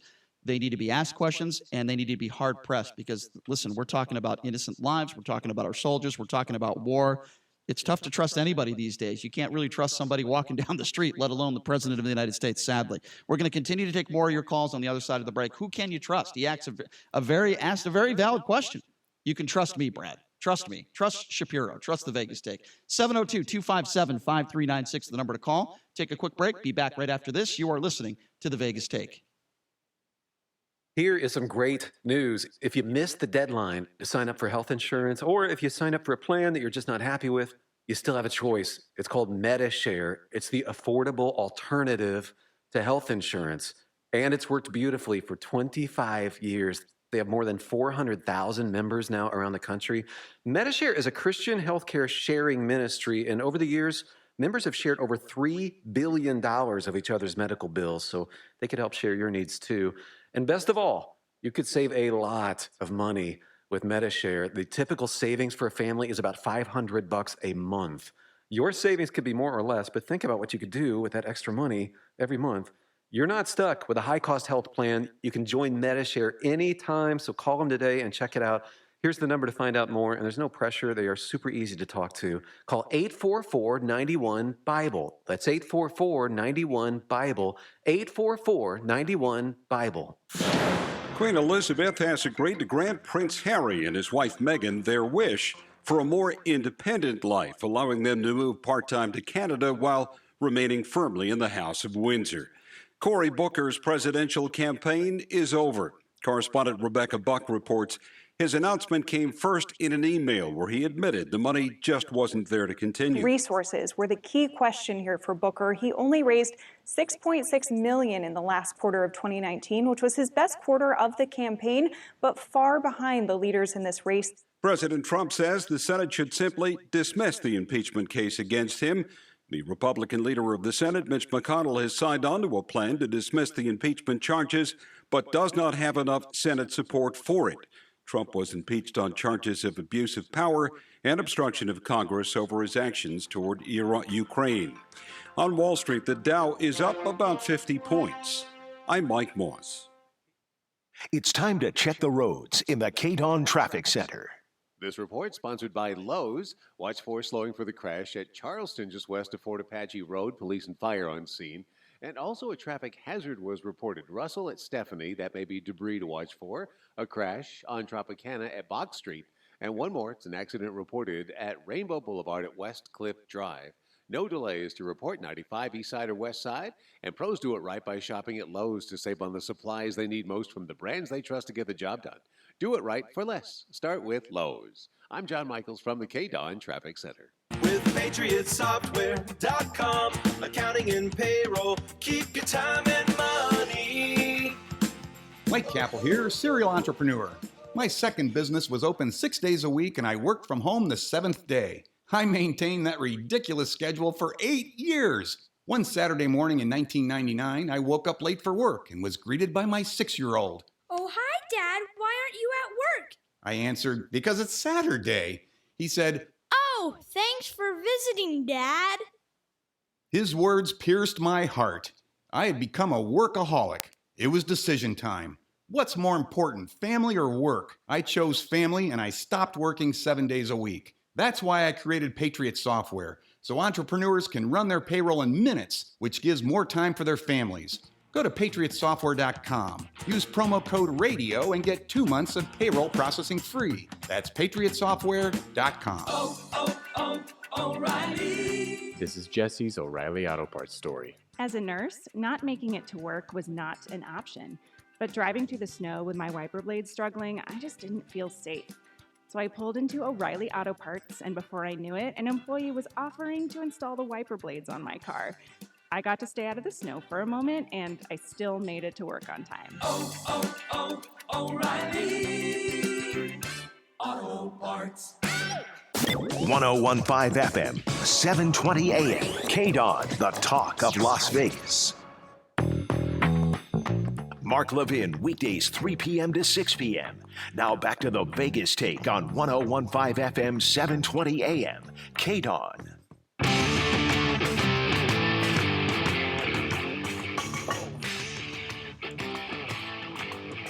Oh, yeah, welcome back. It is the Vegas Take, Sharp and Shapiro.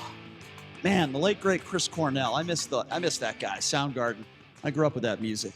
Anyway, coming up here in hour number 3, Desiree Reed Francois, UNLV athletic director, will be joining us. First interview we've had with her since the hiring of Coach Arroyo. So it'll be fun, catching up with her. Got to talk a little bit about attendance, too. Attendance is down in college hoops, football, particularly college basketball, throughout the country. But it is really bad here in the Thomas and Mack Center. So I want to get her thoughts on that. Why? What is she going to do to try to get more people in the Mack? Certainly winning helps. UNLV basketball out to a 4-1 record in Mountain West Conference play. So they're out to a nice start.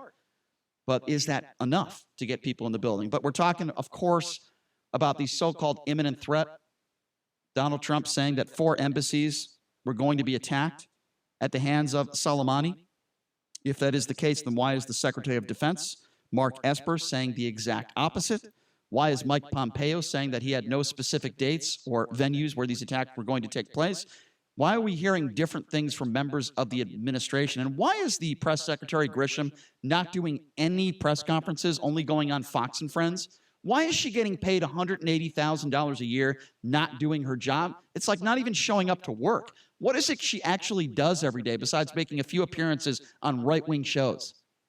It is a disaster. This administration, they are clearly not on the same page. And that has been the case since they started.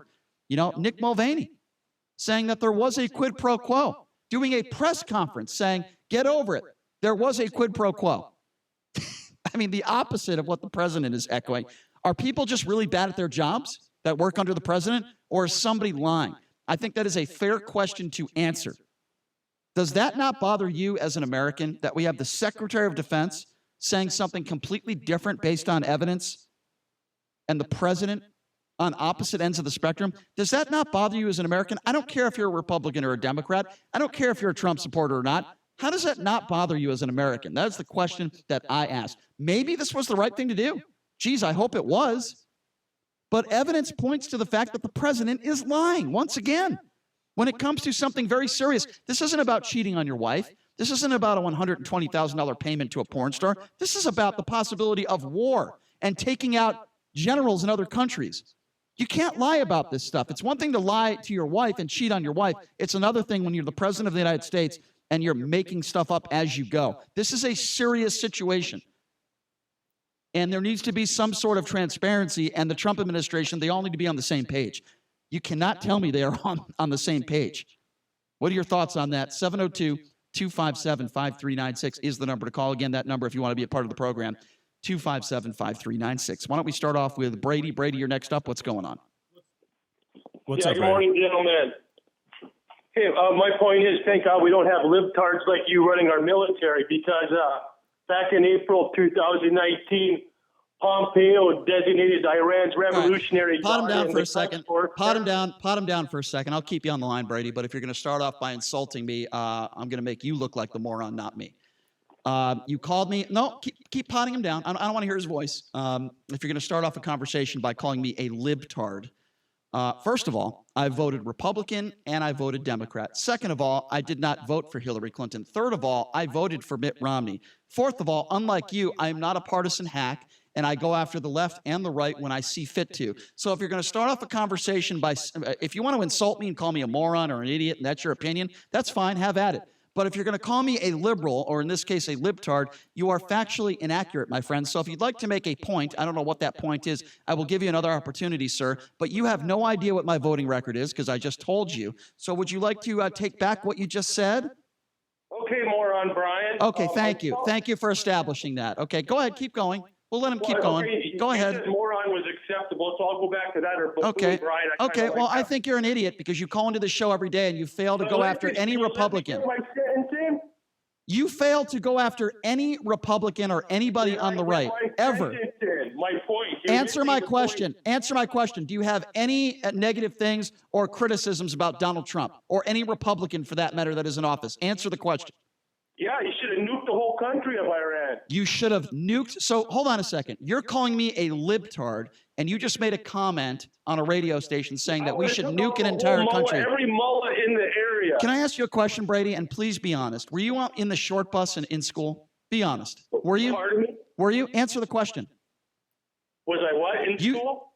You know what? Get rid of this guy. I've had it with him. He thinks we should nuke an entire country. I mean, really, can you get any more ignorant than that? Help me out here, JD. You're making faces. That would not be a great decision, Brady, if we were to nuke a country with a population of 79.8 million. And he calls me a libtard. Probably not a great idea. And I'm not a big fan of that word. Not the liberal word is fine, but the second part of that, I'm not a huge fan of that. So please don't use that again. You know, when you're insulting Brian. Buffoon. But I really prefer buffoon Brian. That's my name. It actually has a nice ring to it. Thank you. Appreciate that. Thank you. I'm glad you're taking Brady's side. You need to gang up on me. I like that. I did not gang up on you. 257. You just said it's okay to call me a buffoon. I wouldn't say that about you. I said as opposed to a libtard. If he's going to call you something, I would prefer if he didn't use the word libtard. Yeah. Well, either or is an insult, but be factually accurate. If you call somebody a buffoon, come up with the reasons why you think they're a buffoon. If you call somebody a libtard, that is saying that you believe they're a liberal, right? They're a dumb liberal, right? There's no evidence to support the fact I'm a liberal. Actually, that you believe they're a dumb liberal and they're mentally handicapped simultaneously. Yeah. Well, for the record, I do believe Brady is mentally handicapped. Let's be very clear on that one. 702-257-5396 is the number to call. Let's go to Barbara. Barbara, you're next up on the Vegas Take. What's going on? Hey, what's up, Barbara? Okay, so Brian, I'm to believe that you don't think politicians lie. Have I ever said that? Well, I'm just sitting there shocked. You're going, he lied. Who doesn't lie in politics? Did I say politicians don't lie? A politician that doesn't lie. Well, so I'm just surprised you seem surprised by it or angry that he's doing it. Well, here's what I'm angry at, Barbara. You seem very sheltered, like you've never dealt with a politician. You're 39 years old. You've been through what? 12 presidents? Can I respond to Barbara? You seem very sheltered. One last thing before No. Hang on the line, Barbara. Let me just mention Barbara, one thing. Barbara, I will more keep thing. you on the Let me line. I will keep you on the line. I Relax. seriously want to Barbara? say one more thing. Okay, and I will If you don't seriously keep you on the line. Just calm down for a second because I was going to answer your question. You just said, why am I so surprised that politicians lie?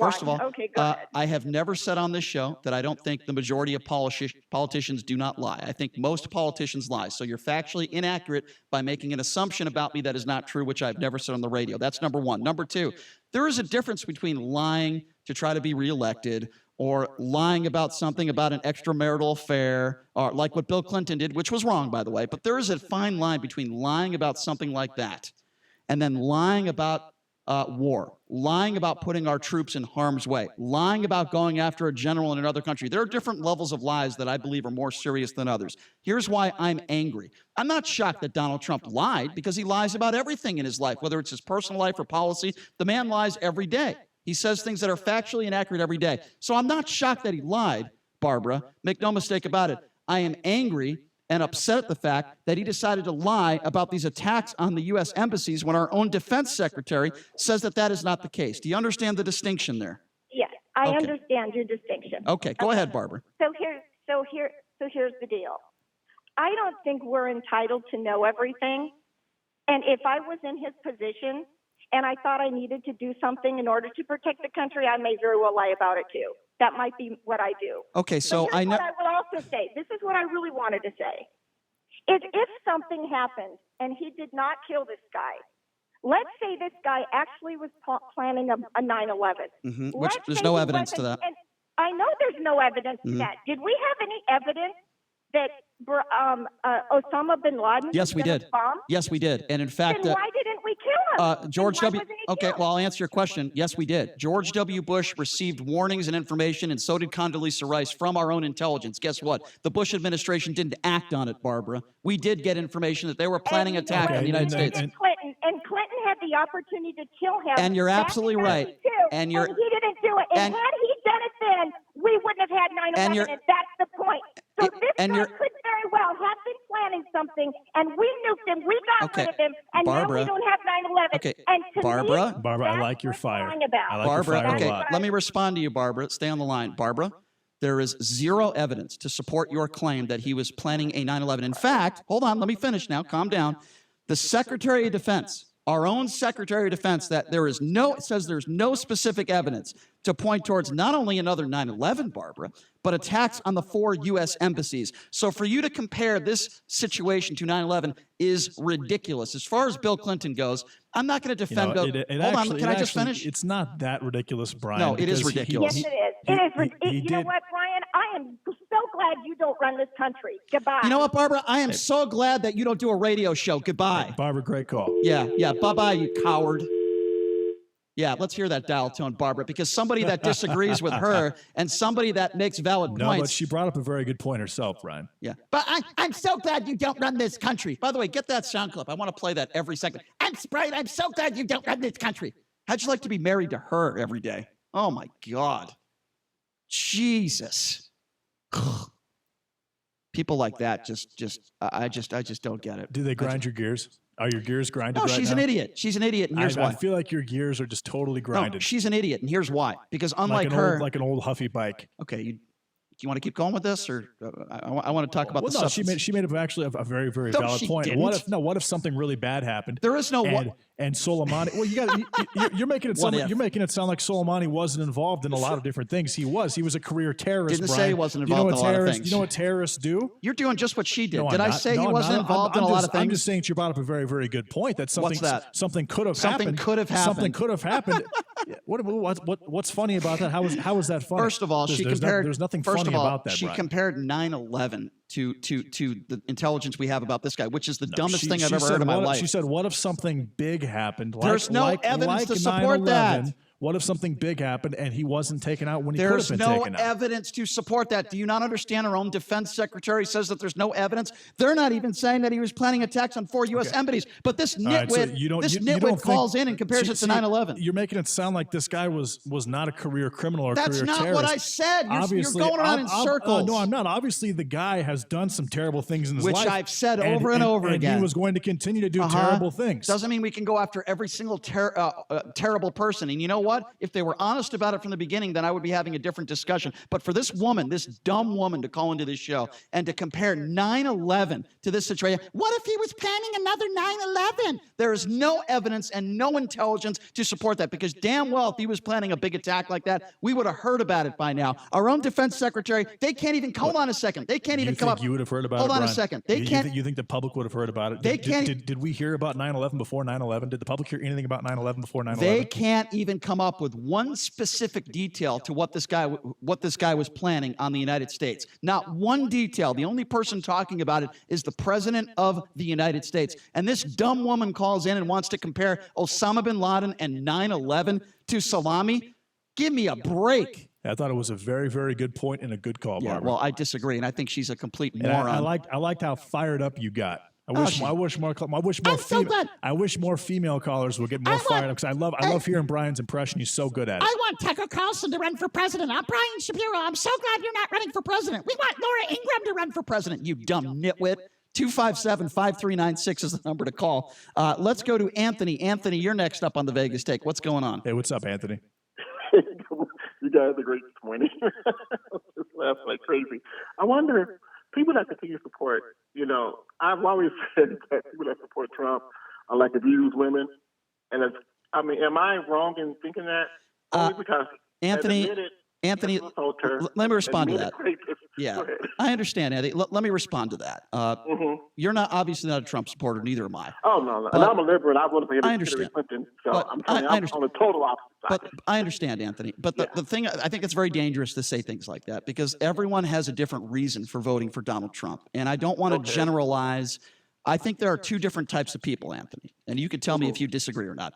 There are the type of people that vote for Trump based on policy, and they don't like his rhetoric, they don't like his behavior, they do think he's a scumbag, but they vote for him because of certain policies that they agree with and they don't agree with the left. And then there are people out there, when he said, I can shoot somebody on Fifth Avenue and they'd still vote for me. Those are the deplorables. There's two different types of Republicans. There's reasonable Republicans and there's unreasonable Republicans. So, Anthony, I think it's very dangerous to label a Trump supporter or somebody who votes for Trump and say, well, they hate women, they abuse women, they support this, they support that, because I think every person is different, you know? Not calling them abuse women. I'm saying I like.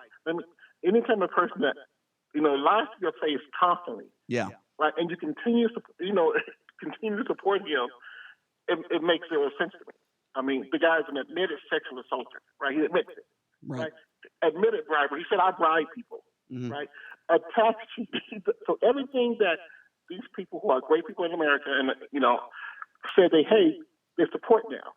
It's like they turn it back, and I was trying to understand it. And that's why I'm asking. If they didn't support it, maybe JP can kind of set me straight. Anthony, thank God, Anthony, you're not running for the president of the United States. Goodbye. Sorry, I had to do that. Didn't she sound a little bit like Laura Ingraham? She sounded a little witchy, didn't she? She sounded like a witch. I don't know.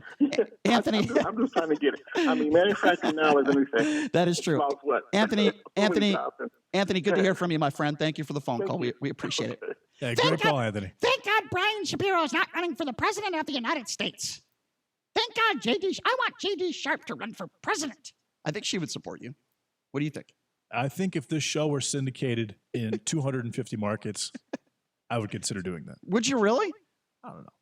Could I be your vice president? I would consider looking into a possible political career. I'm talking 5-10 years down the road, and I'm like mid-40s. Would you consider me as your vice president? Absolutely. There is no chance in hell that would take place. Well, you know what? That really hurts my feelings. How about press secretary? I'd be a good press secretary. You got to at least give me that. I would actually create. I would create a new position called jester. Okay. I would be the Sarah Suckabee Sanders of your administration. 257-5396 is the number to call. Let's go to Mike. Mike, you're next up on the Vegas Take. What's going on? Hey, what's up, Mike? So, was there anything to show when we took out Osama bin Laden that he was going to be a threat anywhere in the near future? Well, he did do something called 9/11 where 3,000 innocent Americans lost their lives. Last I checked. He was also the head of Al-Qaeda, which in the history of this country, in the history of the world, one of the worst terrorist organizations on the planet. Luckily, they're pretty much gone now. I just asked you a question. Is there any evidence to show that he was a near future threat? You don't need a future threat in that specific situation. And the reason why I say that... I just told you the difference. Did you not hear what I just said? He was the leader of Al-Qaeda, at the time, the biggest terrorist organization in the world. It wasn't just a threat to the United States. He was a threat to the world. He also was the mastermind behind the worst terrorist attack in the history of this country. So does that minimize everything that this general's done and was going to do? Yes, apparently it does. You're comparing Osama bin... Are you really comparing Osama bin Laden? Yes, I am, because he's killed hundreds of people. No, he didn't kill... Osama bin Laden was responsible for 9/11. That was 3,000 people. Okay, so the numbers, Brian, 600 versus 3,000. Is that what you're going to quantify this by? And Osama bin... Well, I think that's a part of it, and another part of it is the fact that he was the... So what's the magic number that we consider going after? I'm finishing... 2,000, 1,500? I'm finishing my thought, and that is that he was also the head of Al-Qaeda, the worst terrorist organization in the history in that region. I would argue that the Couds are pretty close. Yeah, what's the difference? Pretty close. So let me ask you this. Why didn't we go after Yasser Arafat for so many years? Evidently we did, didn't we? Well, we never took him out. Why didn't we start a war there? Why don't we go after China? Why don't we go after what they did with that journalist? They cut him up into pieces. Why don't we just go after every country and every single person that has killed innocent people? Is that what you would like, Mike? Are you a warmonger? No, Brian, I'm the one to ask you the question. No. You don't run the show. I asked the show. Or I asked the question. I asked you a question. Well, you can't answer. I already What's answered the magic number? There is no magic number. Hail King Brian. Mike, guess what? Hail King Brian. I'll answer your question, and then I'll ask you. And I'll answer it by saying this. There is no magic number. One life is too much. But with that being said, that doesn't mean we go after every evil, murderous person around the world based on a number. Osama bin Laden was the head of Al-Qaeda, the worst terrorist organization in the world, and was also the ringleader for the worst terrorist attack in the history of this country. What part of that do you not understand? And I will ask you another question. Are you a warmonger? Yes or no? No, I don't think I am. Oh, really? Were you for the war in Iraq? No. You weren't for the war in Iraq, but you are for going after this general. Now you got to ask yourself how you can spin that into him being a warmonger. I'll give you 20 seconds. So you're in favor of this attack, though, but you were against the war in Iraq, even though our intelligence told us that Saddam Hussein had weapons of mass destruction. This guy because he killed hundreds of our soldiers. And Osama. And I think when you say that doesn't matter, you just piss on their grave. Excuse me? That's actually hard to argue. I piss on the grave of men and women. Hundreds of Americans. Okay, well, Brian, what he's saying Can is, I respond? What he's saying is you're valuing the 3,000 lives that were killed in 9/11 over the fact that Soleimani was responsible for roughly 617, I believe is the number, so, Mike, American deaths. Have you ever served this country? And that's a very valid point. Mike, have you ever? No, he hasn't made any valid points. Mike, have you ever served? No, and I never claimed I did. Okay, I didn't say you did. Has anyone in your family served? Yes. Okay, well, I've lost loved ones that have served this country honorably. And the reason why, you know why, Mike? Because you don't understand. You just think I'm a Trump hater. No, I'm not near as smart as you. Well, but that's I'm sure clear. You're going to tell me that. No, I'm not going to say that because I'll let our listeners make the decision on that one. I think it's pretty obvious. But I will say this. Yeah, it's pretty obvious. Yeah, it is, Mike. And I'll say this. By the way, are you a Trump supporter? Did you vote for Donald Trump? I absolutely did. Oh, what a shocker. Geez, I thought you were going to... relevant to this conversation? Because I'll tell you why. I ask you. So can you criticize Donald Trump? Do you think he's a good guy? No, there's a lot of things I wish he wouldn't do. Why are you going to vote for him again in 2020? I guess we'll see when the time comes. We'll see. Okay, so you think that this situation here is completely and totally justified? Is that what you're saying? That's what I said. Absolutely. So the fact that the only because of how many of our soldiers he killed. So the fact and I also agree with you because of the fact that there's if anyone, and this is back to Barbara's, we'll call it a point, but when she said that maybe he was planning another 9/11. Well, if there was anyone in the world that would be likely to plan another 9/11, it would be this guy, Brian. It's ridiculous. More than 99.99999%. No evidence to support that. I'm not even going to entertain that. If there's 7 billion people in the world, beyond ridiculous, 7.1 billion of them were not going to plan another 9/11. This guy would be one of the guys who would potentially plan another 9/11. No evidence and in to my support opinion, that. people like that don't need to be alive, Brian. Zero evidence to support that. So I totally support everything that took place with Soleimani, and I do believe that he was planning some other attacks. Because again, that's what this guy did for a living evidence to for support over that. 30 years, and no evidence to support what you he just was said. very well funded. He was the second richest man in Iran. Zero evidence to support what you just said in regards to another 9/11, which that very ignorant woman who called in. I said that if anyone was going to plan it, he would be one of the top guys who would in the world. And to me, that means he should die. There is no evidence that he has especially weapons. considering the fact that the 9/11 not only did 3,000 Americans die, but it also sparked a war. And without 9/11, like I said, an ill-advised war. Exactly, without 9/11, the war doesn't take place. So all those all those soldiers that died in Iraq, they don't die without 9/11. Okay, well, so anyone who's going to potentially start a 9/11, I want them dead. Again, no evidence to support the fact that he was not only not starting up a 9/11, but our own defense secretary, which you and some of the callers fail to recognize, is that our own Secretary of Defense says that there is no specific evidence that not only he was not, attacking anybody in America, but not even planning attacks on 4 U.S. embassies. That is according to our own Secretary of Defense. So what you're saying is right-wing conspiracy theories, in my personal opinion. Let's go to Elle. Elle, you're next up on the Vegas Take. What's going on? Hey, what's up, Elle? Good morning, gentlemen. Brian. Yes. First, I have a quick question about the ratings. Is it too early to look at the ratings? I'm driving up, but what about the ratings between you and Rush? I know you've beaten them, and then I have a comment. I'll let JD answer I'll tell you that. this, Elle. We are taking it. Right now we are taking a bite out of Rush. We've taken almost 20% of his listenership since we started doing the show. Hey, call into Rush's show and ask him what he thinks about African American quarterbacks. That racist fat I pig. wouldn't dare. But let me say this about this whole war thing. Now, if you look at how these people are in an uproar in Iran, it's about the lying. They said it's not. Our president is trying to make us think that they're not against us and all that, but they said they were really incensed about the lying. Just think of this country, if people in this country, including JD, cared about the lies that Trump was telling, and it looks like the lies don't matter. And that's really, really scary. And I listen to these people. I listen to JD. I don't know how they can lie to us about anything. War, peace, anything. We Yeah, still they seem to be okay. That is scary. Yeah, I agree.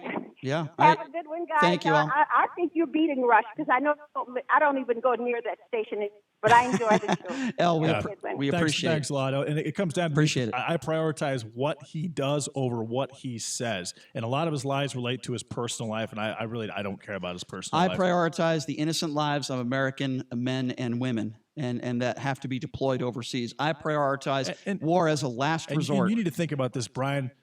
Yes, are they in the military? Yes. Is there a chance that they're going to die? Absolutely. Is the chance higher than someone who isn't in the military? Of course. But they assume that risk. You're making it seem like they're forced to do this. No, they get paid Never a decent said that. amount of money. Once again, saying something that I didn't say. They have great benefits. But the way that you're presenting this is that they're like what was the military? I'll tell you the way I'm presenting They're in the military because they want to be in the military. You're doing exactly what that caller did. No, their families are protected. They're making guaranteed state money. They can get raises. I mean, as they're in the they get careers out of it. They get their housing paid for. It's actually a pretty good life living in the military and being in the military. Okay, but gotta take a break. Is your chance of dying higher? Yes. Got to take a break. I will end by saying this. Just because people sign up to defend this country and risk their life doesn't mean we should be starting ill-advised wars and make irresponsible decisions. My number one priority is making sure that Americans don't die, and at the top of that list are men and women, our soldiers. And people that serve this country, that serve honorably, we should not be starting an ill-advised war and put our troops in harm's way based on either faulty intelligence or a lie. And yes, I believe the President of the United States is lying. And I am shocked that there are still people out there that are okay with that, some of which who have called in. Anyway, coming up next, we're going to switch topics here a little bit. National championship game, college football. Nick Bogdanovich from William Hill will be joining us. This will be the most heavily bet college football game in the history of college football. That's coming up next. You're listening to The Vegas Take. Attention all authors. Page Publishing is looking for authors. Have you written a book and want to get it published? Page Publishing will get your book into bookstores and for sale online at Amazon, Apple iTunes, and other outlets. They handle all aspects of the publishing process for you. Printing, cover art, publicity, copyright, and editing. Call 800-501-3689 now for your free author submission kit. That's 800-501-3689 for your free author submission kit. Again, 800-501-3689. There's an app to save on flights, an app to rent a bike, and an app to help you save for driving safely. The Allstate app gives you real-time driving feedback with DriveWise, giving you the power to lower your insurance cost. In fact, safe drivers can save 40% or more. Connect and save with DriveWise. You're in good hands. Download the Allstate app today. Savings may vary by state and driving behaviors. Subject to terms, conditions, and availability. Use of Allstate Mobile with activation of DriveWise required. Allstate Fire and Casualty Insurance Company and affiliates, Northbrook, Illinois. Kilmeade, Hannity, Levin, 1015 FM, 720 AM, KDWN, Las Vegas, a Beasley Media Group station. Stunning reveal. Football title game. I'm Mike Moss. The FBI and New Jersey State Police have made a stunning revelation in their probe into the Jersey City shooting at a Jewish market. U.S. Attorney's Office in New Jersey is reporting authorities say their investigation discovered a van that had a bomb in it powerful enough to kill people 5 football fields away. The van was discovered 4 days after the shooting, which killed 4 people. Both of the shooters were killed in a firefight with police. Attorney General William Barr is expected to reveal today the U.S. is expelling some Saudi military students following the shooting and attack by a Saudi trainee at a Florida Navy base last month. College football will crown its champion tonight when LSU takes on Clemson. LSU quarterback Joe Burrow is pumped up for the game in New Orleans. We're 14-0. That's exactly where we expected to be. You know, I just try to do anything I can to win games, whether it's throw for 500 yards or throw for 150 yards. It doesn't matter to me as long as we win. Burrow is considered the top candidate to be selected number 1 in the upcoming NFL draft.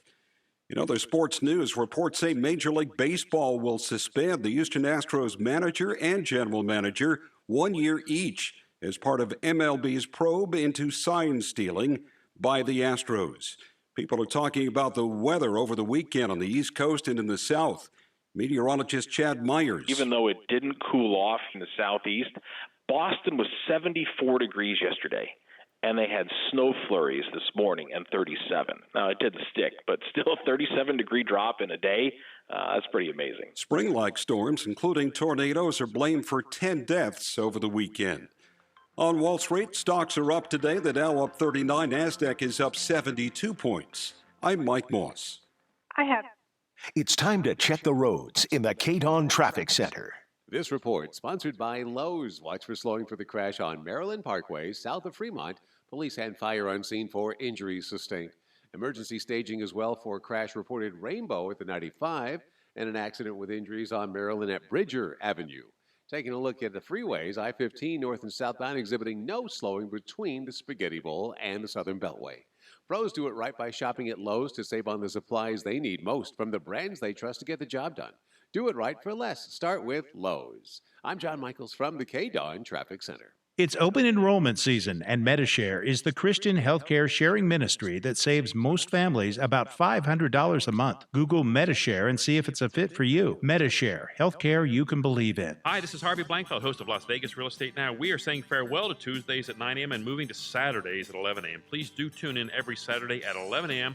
and learn about real estate right here on the new 101.5 FM, 720 AM KDON, the talk of Las Vegas. Las Vegas Divas Day Out is back. The largest women's expo returns January 25th at the Galleria at Sunset. Dozens of vendors with samples and sales of hundreds of all things favorite to women. Want to be a vendor? Go to divasdayout.com for more information. Vendor space is limited. Finally ready for a year you can remember? Let 2020 be the year you finally regain control of your drinking without having to quit completely. Meet LifeBack, a physician-approved, completely private, personalized plan for kicking problem drinking to the curb. Using a combination of medication, proven in clinical studies to reduce the urge to overdrink in 92% of people, and in-app coaching and support tools, LifeBack makes drinking a choice rather than a habit or need. Every aspect of your LifeBack plan is managed on our mobile app from the privacy of your phone, and medication is delivered discreetly to your doorstep without the need for in-person doctor appointments. Start the LifeBack program now and treat yourself to a 2020 full of sharper focus, better health, saved money, and stronger relationships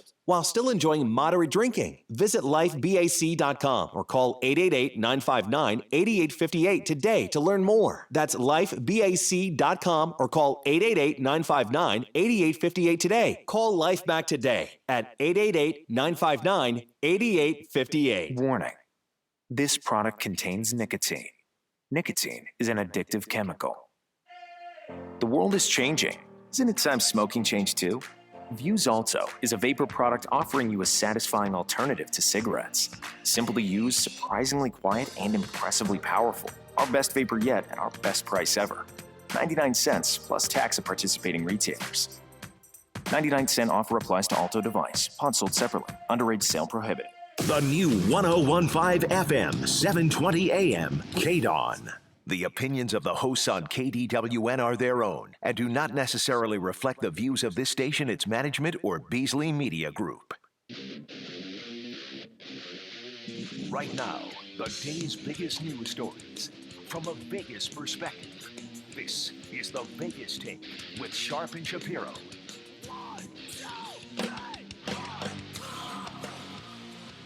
All right, welcome back. It is the Vegas Take, Sharp and Shapiro, hour number 3. So glad you could join us. Going to switch things up here a little bit. By the way, as I mentioned, coming up here at the bottom of the hour, UNLV Athletic Director Desiree Reed Francois will be joining us. So a lot to get to with her. Some positive stuff around UNLV, so glad to have her on coming up here in just a little bit. But as we mentioned, this is the national championship game tonight. It is a game that I think a lot of people, including myself, have been looking forward to. Of course, it's LSU versus Clemson.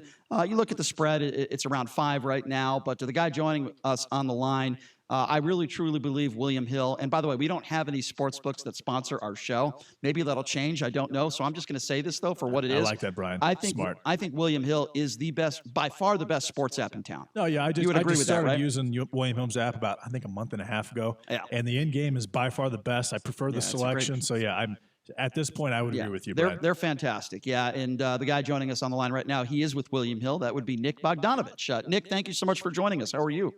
I'm doing great, guys. Just sitting here watching the bets roll in on this game and can't wait for 5 o'clock to come. Can you share with us what is the biggest bet you've taken on this football game tonight? I don't know off the top of my head. I know there was a $70,000 bet on it, but We do have a regular in New Jersey who's supposed to come in later today and make a $500,000 wager on Clemson. So Whoa. we're waiting. We're bated breath on that one, but wow. We'll see what happens. Now, he's a gentleman we've done business with for the last few years, so we called ahead, said, listen, I'll be popping in, so we're just waiting to see if he pops in. Will that be Clemson money line or spread? I think he's taking the points. So let me ask you this, just from a perspective. I mean, what does a guy do? Does a guy just walk in with $500,000 cash to the counter?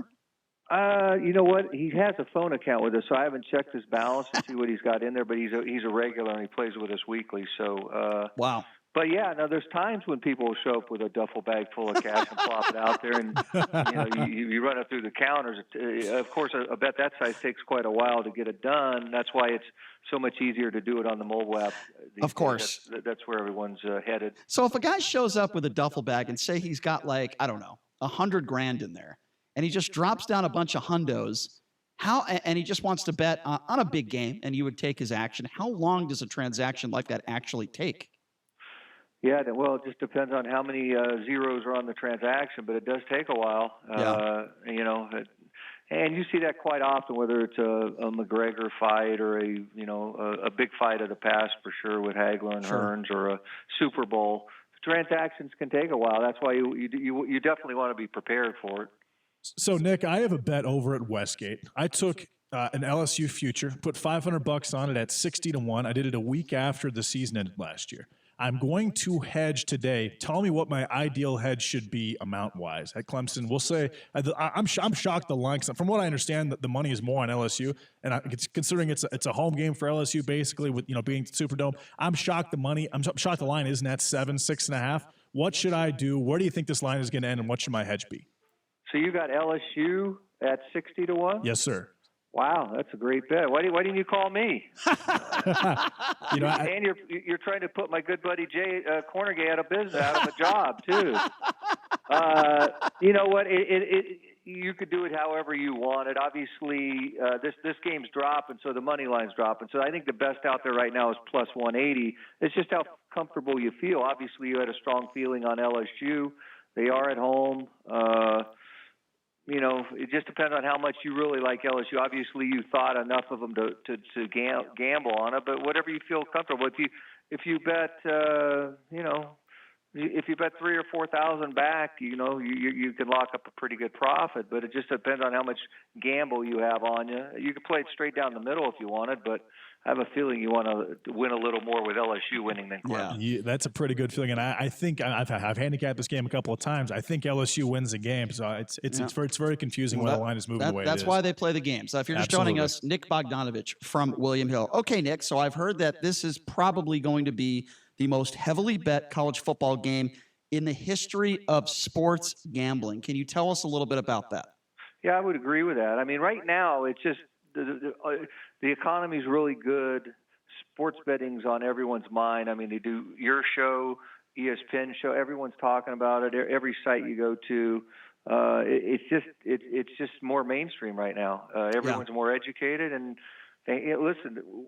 Nevada shattered their handle record last year, and that's with like 8 or 9 jurisdictions opening up. So it just keeps getting bigger and bigger, and this game is a battle of 2 undefeated teams. One is a defending champion that's the underdog. So, and the Joe Burrow story, everything's just it's just snowballing into it. Yeah, there's no question it'll be. I don't know if they can get an official stat on it, but there's no question it will be. Nick, can you talk to us a little bit about some of the exotic bets that you offer and some of the other books offer as well? Because we never saw so many prop bets 10, 15, 20 years ago. Now it seems like you can bet on almost anything. Can you talk to us a little bit about some of the exotic prop bets you have on this game tonight that some of the listeners might be interested in? Yeah, it's sort of like a Super Bowl type of prop situation. First team to score, last team to score. Will there be 3 unanswered scores? Obviously, Joe Burrow passing yards and touchdowns, and all the receivers receiving yards and the running backs running yards. And margin of victory, just things like that. You can bet it any way you want. So, right. If you don't particularly like a side, Clemson or LSU, because you think the line makers got the line right, then go down and bet it. The first team to score, get into action somehow, some way, or just wait till the game starts and form an opinion and bet in play. That's why in play is so popular these days. Lots of people, they don't have an opinion on the game, but once you start watching a game, you always form one. And then that's when they spring into action. So I wanted to ask you this about prop bets, because if you go offshore, and we know that, it's not legalized offshore and it's not regulated, but if you go offshore on some of the websites, you'll be able to see prop bets like how many times will they show the quarterback's girlfriend, how many times will the announcer say this, will Donald Trump's name be mentioned in the broadcast, a bunch of different really weird, bizarre props, but yet no books are allowed to do those type of prop bets in Vegas. Can you explain to us why that is? Yeah, well, we're regulated here, so the regulators here want to make sure everything's on the up and up. So they pretty much make sure it has to be decided on the playing field. That way, it's cut and dried, and the consumer gets a fair shake. So, trying to figure out what type of color a Gatorade was thrown on someone. I mean, was it orange or green? And where are you going to go to get that decision? You just got to go with what the book decided on. So, yeah, those are the type of things. I would like to see a prop on how many times Ed Orgeron says "Go Tigers." That's for sure. That's always good. Go Tigers. That would be a pretty good one. Yeah. So it is my understanding, Nick Bogdanovich, that the Ravens losing made you and many of the other books in town an enormous amount of money. Can you share that with us? No, that's 100% correct. It was, the Ravens looked, obviously they had the MVP in Lamar Jackson. They'd steamrolled their last 6 opponents. Tennessee was coming off a war with New England, so the spot was right for them. And they were backed heavily on teasers and money line parlays, and they all went down. And it was a good thing they did, because the other 3 games, all the favorites won. So on a weekend with 4 NFL games, 3 favorites covered, which is usually a disaster for the books, but the right one lost outright, and I would say all the books in the state of Nevada had a pretty good weekend. So, Nick, there's 18 states now. Roughly 1/3 of the United States has legalized sports betting. Do you believe that by the end of 2020, there'll be about 30? Well, 20. Yeah, I don't think there'll be that many by the end of 2020, but they're – from what I understand, Illinois is coming on, and Indiana. Well, Indiana's already doing. Colorado and Tennessee are very close, so they keep coming. I have obviously at some point I would imagine 45 of them will partake. I don't think Hawaii and Utah will be involved, but it's fun, But everyone's waiting to see when one of the big monster states get involved, like a California or a Texas or a New York, and then we could see some astronomical numbers just because of the population base.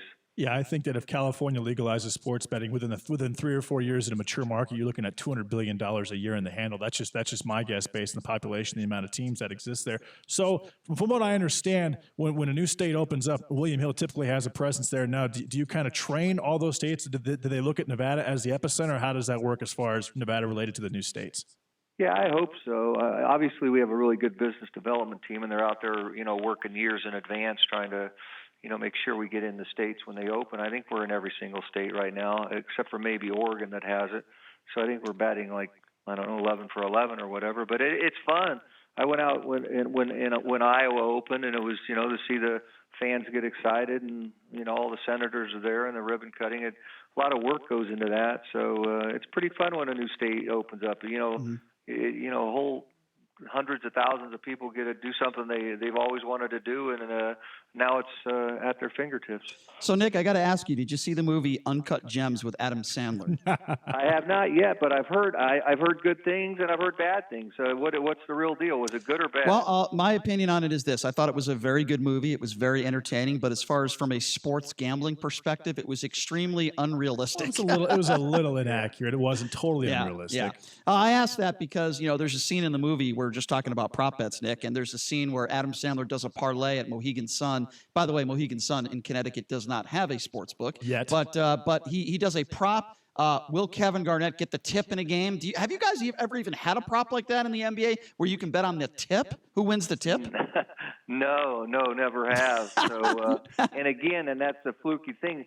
So you throw it up. He may tip it to someone, but the other team might get it. Right. So what does that mean? How do you distinguish it? Right, exactly. So he parlays that, Adam Sandler in this movie, he parlays the Kevin Garnett tip somehow together with the prop of how many points he scores, somehow with the prop of if the Celtics win, which you could never do in any sports book, not even offshore, correct?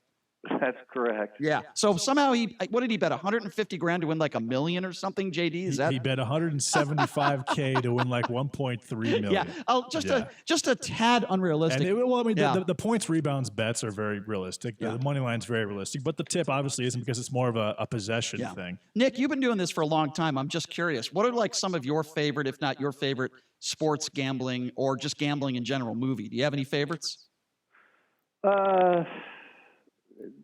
The Richard Dreyfuss racing movie. Oh, that was great. Let It Ride. That That is fantastic. I'm going to go with Paul Newman. What is it? The old movie where he was the pool shark. What is that? The Hustler. Yeah, The Hustler. That's probably the black and white though, not the one with Tom Cruise because I hate Tom Cruise. But there's a lot of good ones out there. Well, listen, Nick, we do appreciate your time. Thank you so much. I wonder if that guy's going to win $500,000 now. Nick, is it wrong of me when I hear something like that? When I hear somebody putting down a huge bet, I just want to bet the opposite. Am I wrong in thinking that way? Yes, 100%. Okay, fine, fair enough. But no, I'm going to be rooting for the Tigers tonight. I want to see that ticket cash at the Westgate for a nickel at 60-1. Now I got something to root for.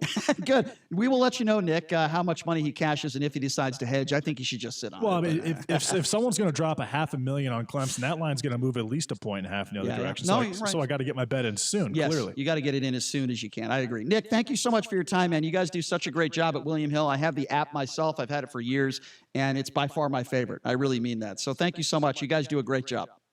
Thank you, guys. Have a great week. All right. Appreciate Thanks a lot, Nick. There you go. Nick Bogdanovich with William Hill. And I do mean that, by the way. I think their app is fantastic. We're going to take a quick break. And when we come back, a Vegas high school teacher caught masturbating? Yes, that's right. We'll go from sports gambling to masturbating. We'll take a quick break. We'll be back right after this. You are listening to The Vegas Take. I have two dogs, Sam and Bailey. Both are golden retrievers. Poor Sam, he was a mess. Always itching. His paws were soaking wet all day from just constant licking. He had bald spots on his back. I just don't like putting shots and steroids into your dog all the time. DINOVITE.com. Dinovite is nutrition. Probably 2 weeks after he started Dinovite, I started seeing great improvements, and today 99% of his issues are non-existent. It's amazing stuff. Since Bailey has been 12 weeks old, he's been a Dinovite dog, and he has 0 issues today. He won't eat his food without Dinovite. When I get out the Dinovite, my dogs actually salivate, like I'm getting them a treat. They drool over it. Dinovite is the best thing you can do for your dog. You won't believe how happy your dog will be. I get my Dinovite from DINOVITE.com. Adopt US Kids presents What to Expect When You're Expecting. A teenager. Learning the lingo. Today I'm going to help parents translate teen slang. Now, when a teen says something is on fleek, it's exactly like saying, that's rad. It simply means that something is awesome or cool. Another one is totes. It's exactly like saying totally, just shorter. As in, I totes love going to the mall with Becca. Another word you might hear is jelly. Jelly is a shorter, better way to say jealous. As in, Chloe, I am like so jelly of your unicorn phone case. You don't have to speak teen to be a perfect parent. Thousands of teens in foster care will think you're, rad just the same. To learn more, visit adoptuskids.org. A public service announcement brought to you by the U.S. Department of Health and Human Services, Adopt U.S. Kids, and the Ad Council. For Marie, taking care of her siblings isn't just a choice, it's her responsibility. Every day, Leah and Johnny rely on Marie's help just to survive. Marie's greatest fear is what would happen to them if something happened to her. Like Leah and Johnny, most adults with intellectual disabilities need unique care. Nearly 424,000 of them are still waiting. Help more families like Marie's. Give the gift of opportunity. Please give to Opportunity Village at ovgift.org. 101.5 FM, 720 AM, KDON, the talk of Las Vegas. Mark Levin, weekdays 3 p.m. to 6 p.m. Now back to the Vegas Take on 101.5 FM, 720 a.m. KDON. You know what, Brian? I am so glad you don't run this country. Goodbye. You know what, Barbara? I am so glad that you don't do a radio show. Goodbye. Oh, that's funny. I love it. I love it. I love our callers. I have nothing but love and respect for all of you. Welcome back to the show. It is the Vegas Take. By the way, Sharp and Shapiro, it is a good thing that I'm not the president of the United States. You're absolutely right about that, because there'd be, a strip club in every block. Prostitution would be legal everywhere, and there'd be no such thing as school, and there'd be freebies out to everybody. That's Brian Shapiro's America. So she's right about that. I agree with her. Anyway, welcome back to the show. Coming up here in just a few minutes, we will be joined by UNLV Athletic Director Desiree Reed Francois. And been wanting to talk to her for a long time, mainly because, she hired a new football coach. So we're going to talk a lot about that, Coach Arroyo. So we'll talk about that. A little UNLV hoops. So a lot to get to with Desiree Reed Francois and the attendance problems, not just in Las Vegas, but across the country. Here is a crazy story. And we talk about the Vegas Clark County School District a lot, and I don't think we've rarely ever said positive things. But now there's a story that just came out. A Vegas high school theater manager was caught masturbating in his office. According to this report, Matthew, I'm sorry, I have to laugh. It's not funny, but it is. I'm going to laugh. Matthew, I feel bad for this guy. Matthew Bedart, he's 27 years old. I'm looking at his photo. What do you call that? When not the lineup photo. What do you call a photo? JD, you've been arrested before, right? No, I'm just kidding. No, but seriously, what do they call that when they take a picture of you in the police station? So it's called a mugshot. Mugshot. Thank you. Thank you. You're welcome. So, in the mugshot, have you seen the show JD To Catch a Predator? He looks like he starred in the show. He looks like he starred in that show. He looks like Chris Hansen is going to come out and say, "So tell me, what were you planning to do with the lube?" He looks like he straight out of central casting for someone who was a teacher who got caught masturbating in their office. Exactly. Yeah. I mean, if this crime is going to take place, this face matches that crime 99% of the time. The mugshot is not pretty. Anyway, so the way this came about, no pun intended there, students informed school administration that they observed Bedart, who, as I said, is a theater manager at the school, with a hand down his pants doing a masturbation motion while scrolling through his phone at his desk. So he might have been looking at porn on his phone. I believe we did talk about that last week. So were the doors locked? Don't know that, but can you imagine? Was there windows? Can you imagine how that conversation went between a school administrator and the students? Can you imagine? Excuse me, teacher, blah, blah, blah, blah. We just saw blah, blah, blah, blah, blah, masturbating while looking at his phone. Like, can you imagine how that conversation went down? You want to talk about awkward. So this incident took place on November 15th. One of the students told the police that they were shocked to see Bedart masturbating, informed them that they saw him doing these actions through his office window while they were walking backstage. So that kind of answers your question. Okay. So this is the worst part about this, right? It's not like the guy admitted to it and apologized. He told police that he was having a problem with his zipper. So the students are saying that he has his hand down his pants. Sounds a lot like Randy Howe to me. Yeah, I don't want to talk about that. But Bedart telling the police that he was having a problem with his zipper sounds to me like an excuse. No. Yeah, absolutely right? An excuse. So what do you think he was looking at on his phone?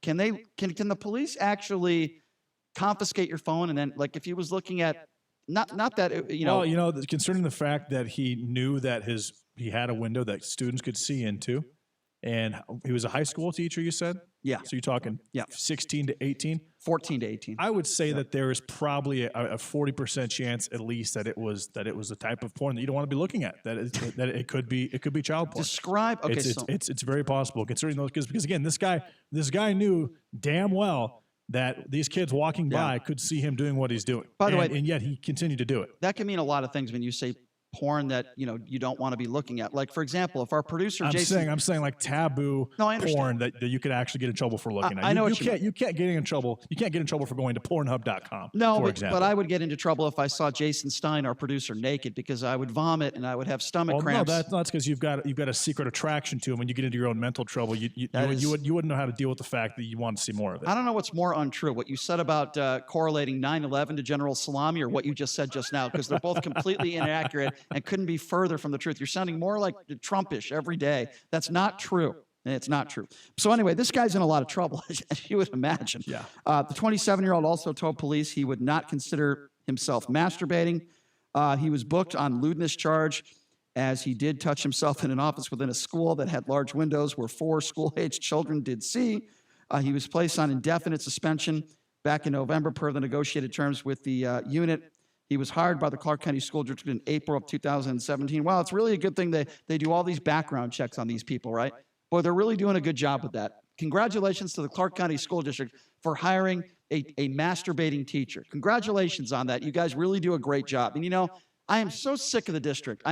They don't pay teachers what they should be paid. There's a lot of good teachers out there, okay? Not every teacher is masturbating in his or her office. There's a lot of good teachers out there that do a great job and are living paycheck to paycheck. There are a lot of bad students out there that have very, very irresponsible parents. Okay? That's also an issue. I will defend most teachers without question. But this guy, my question to you, JD, is this. If, in fact, he is convicted, and if, in fact, you know, it's a done deal, should he be labeled a sex offender? 100%. But even if he was looking at porn that was 100%, adult porn. 100%.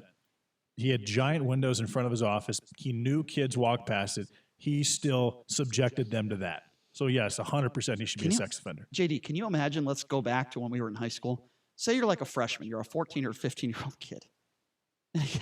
I'm laughing because it's horrible, but I'm laughing because I'm a terrible person.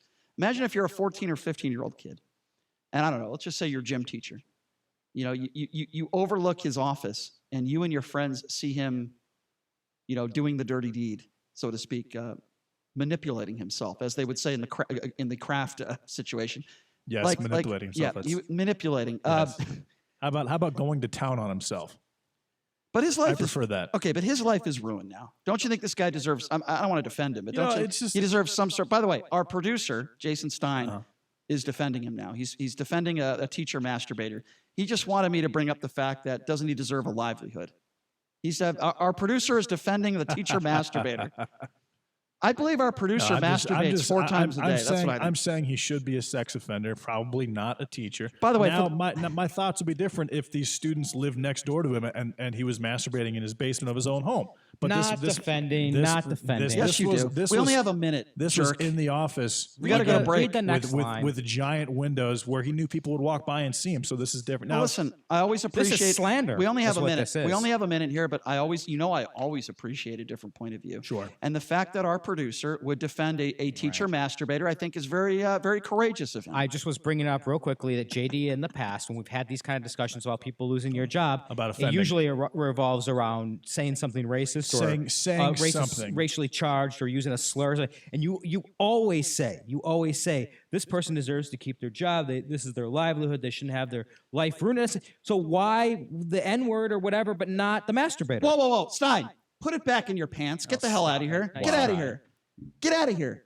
Put it back in your pants. Get off your phone. Get the hell out of here. At least go into the restroom if you're going to do something like that.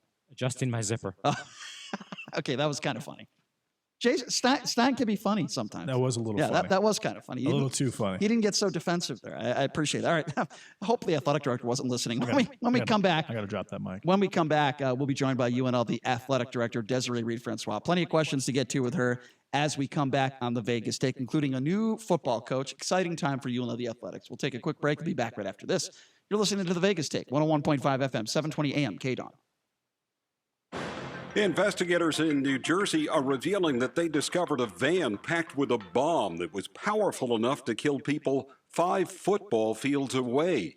The van's believed linked to the Jersey City shooters who opened fire on a Jewish market, killing 4 people before police killed them.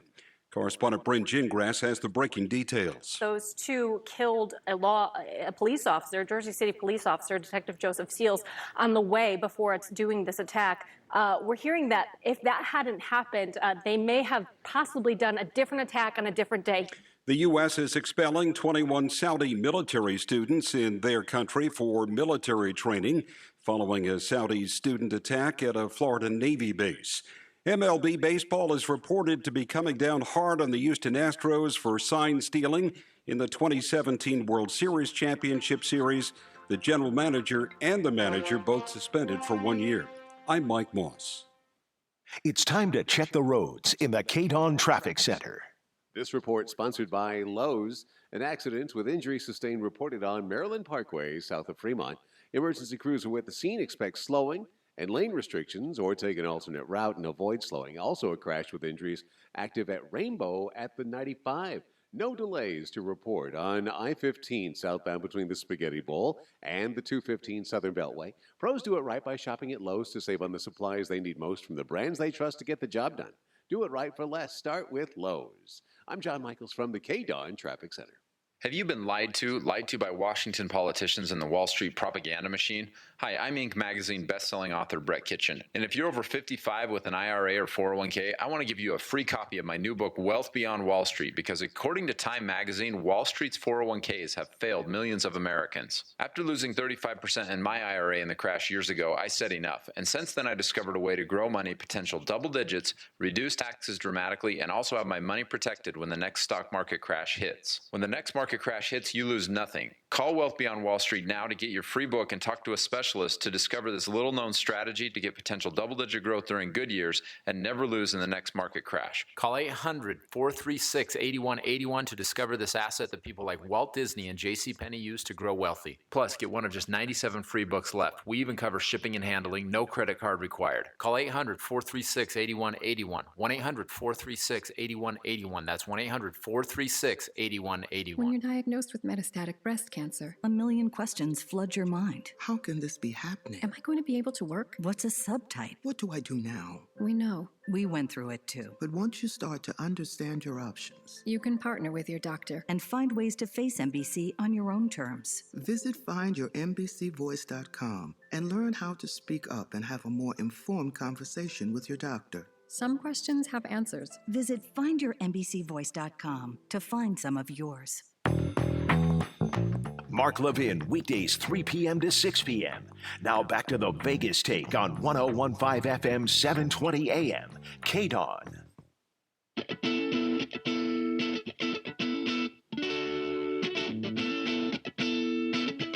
All right, welcome back. It is the Vegas Take, Sharp and Shapiro. So glad you could join us on a Monday.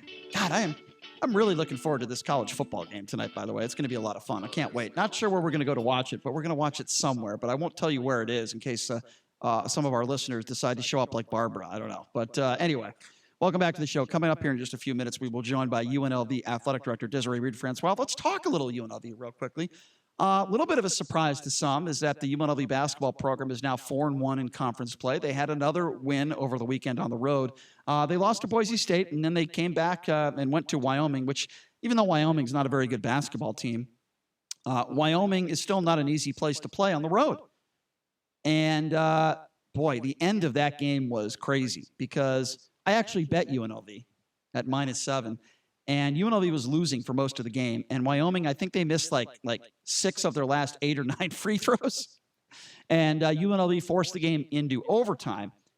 And UNLV covered the spread, and they ended up winning by 9. And like I said, the spread was 7. So they made me a few bucks too. But any win on the road in the Mountain West Conference is a good win. Even though the conference is not very good this year, it was a nice win for UNLV. And the fact that they are 4-1 in conference play is great. You know, it's a good start to conference play. I think the conference, obviously, San Diego State is, they're the team to beat. They're a top 5 team in the country. They are so good. But, you know, it's open season, you know, for the rest of the conference, in my personal opinion. And joining us on the line right now, I guess we can start talking basketball, and then we'll go to football. It is UNLV Athletic Director Desiree Reed Francois. Desiree, thank you so much for joining us. How are you? I'm doing very well. Thank you very much for having me. Yeah, thanks a lot, Desiree. Appreciate your time. We'll get to the football program in a second, but we were just talking a little UNLV hoops. The fact that the UNLV in conference now is 4-1, you must be very, very pleased with that. And it certainly appears to me anyway, and to most people, that the effort, particularly on the defensive end, has been great, especially the last several weeks. Your thoughts on that? You know what? I really like what I've seen so far. And being tied for second in the Mountain West Conference, and we're 4-1. It's really I'm really optimistic. And heck, did you know if we can sweep this week at home, it would mark our first 6-1 start to the Mountain West since I think 2008. Yeah, it's been a while. And you know what, Desiree, that doesn't surprise me because, you know, they're playing some good basketball, particularly on the defensive end. I want to ask you something that I think is really important, and it's a decision that TJ Otzelberger made a few weeks ago, and that was holding players accountable. If you recall, there were several players on the team that broke some rules, and even I believe it was even Tillman that was late to a shoot-around, and he was suspended 1 game. And he wasn't starting Amari Hardy, who I think you could make the argument is the heart and soul of the team and maybe one of their best, if not their best player. He didn't start Amari Hardy. And the day that he did start Hardy, I saw Hardy a different player. He was playing better on both ends of the floor. I thought the effort was there. That's what I'm trying to say. And I asked Hardy after the game, after their win, I said, these decisions that the coach has made, is that a factor? And he said, absolutely. It's why we've come together as a team. It's why we're playing harder. Coach made the right decision in not starting me. First of all, I thought that was very mature on his part to admit that, number one. And number two, I think I don't want to really talk about past coaches, but I will say this. There are some coaches that have coached at UNLV basketball that would have not have made that difficult decision that TJ Otzelberger made in holding players accountable, and I gave him a lot of kudos for that, and I think that's one of the main reasons why they're playing better. Would you agree with that? I would. One thing that I really appreciate about TJ is he's completely a competitor. He has that wonderful balance of humanity, but he also recognizes that he has to establish a culture. And part of his culture and part of his identity and part of this team's identity, right, is we're determined, but we're going to be disciplined. And so we can't just say that we're going to be disciplined. Our actions have to meet that expectation as well. And I'm really proud of him for setting that culture even when it's not easy. Sure. No, I agree with you. If you're just joining us, UNLV Athletic Director Desiree Reed, Francois. All right, let's talk about a difficult subject. I think it's difficult around college basketball, not just at UNLV, and that is attendance. Let's be honest, that it's difficult when there's only 2,000 or 3,000 fans at the Thomas and Mack Center, especially when the team is winning. And I understand that attendance is down across the country. I get that. But, I remember the days, 7 or 8 years ago, and this was way before you got here. And by the way, I would never say this is your fault or TJ's fault. I think it's, mistakes that have been made in the past that have led to where the program is at now as far as attendance goes. But I remember 7, 8 years ago when, 10, 12,000 people in there. And now, 3,000 or 4,000 people. So I guess it's a two-part question. Why do you think this is happening, not just at UNLV, but across the country? And number two, as the athletic director, what do you think you can do to try to get more people in the Thomas and Mack Center for some of these games? Well, we have to earn folks' trust back. And we understand that, and we're going to do that person by person. I think when folks come to Thomas and Mack, they're going to see a team that's determined. They're going to see a team that hustles. They're going to see a team and a program that wants to win just as much as they do, but we're not going to sacrifice we're going to play the long game. And I think that's really important, right? We're going to create, you talked about the discipline that TJ is instilling, and that's what this team is going to be known for. Those hustle stats, I'd love to look at the beginning of the year hustle stats and compare them through the end of the year, and I think we're going to continue to see that trend line increasing because this is a team that's going to work really hard, and we're going to earn our fans' trust back. We're going to play a competitive schedule. We're going to be we recognize that our fans, just like fans across the country, there is competition for their time, there's competition for their dollars. But you know what? We provide a great family-friendly environment, and we're going to provide really quality entertainment. And I hate to say that my student-athletes competition is entertainment, but it really is. And most importantly, we're creating a basketball program that people can be proud of. So serious question here, and I think this would actually increase attendance. Now, bear with me. What do you think, and I actually asked TJ Otzelberger this when we first had him on when he first became coach, how do you think a Otzelberger would do served at the Thomas and Mack Center? Because I feel like it would do really, really well, and it would be kind of an added bonus to drive traffic. Can we make that happen, Desiree, by creating an Otzelberger? You know what? If you when I was, this is way a long time ago, but when I was doing research on TJ, right, I do a lot of weird internet stalking, and I look at every possible speech and video, et cetera. And there was a commercial that I found that if you Google it, it's kind of funny. There was an Otzelberger in South Dakota. Did you know that? And have you seen the commercial? I have not. I have to check this out now. Oh boy. That's like Emmy. If they give out Emmys for commercials, I think we should definitely nominate the entire Otzelberger family for that. So what would you put on an Otzelberger, Desiree? Would you put hot peppers on there? Very or like what what condiments would you put on there? Oh, boy. You know what? Okay, so let's see. That's a great question. We're going to have some.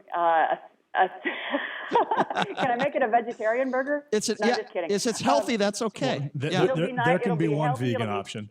How do I put determination as a condiment? But it will be substantive. And Fair. It's going to be.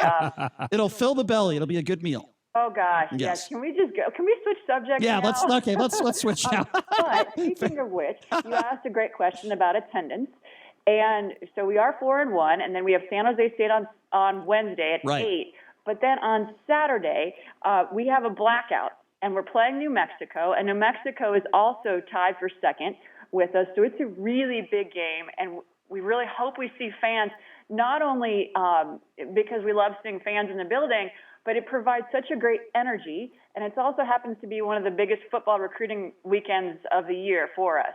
So we really hope to see people out on Saturday. Yeah, I hope so as well. There's nothing more fun than when the team is winning, just from a standpoint of the media covering the team. And then when it's packed in there, it's a lot more fun for everybody. All right, let's move on to football, Desiree.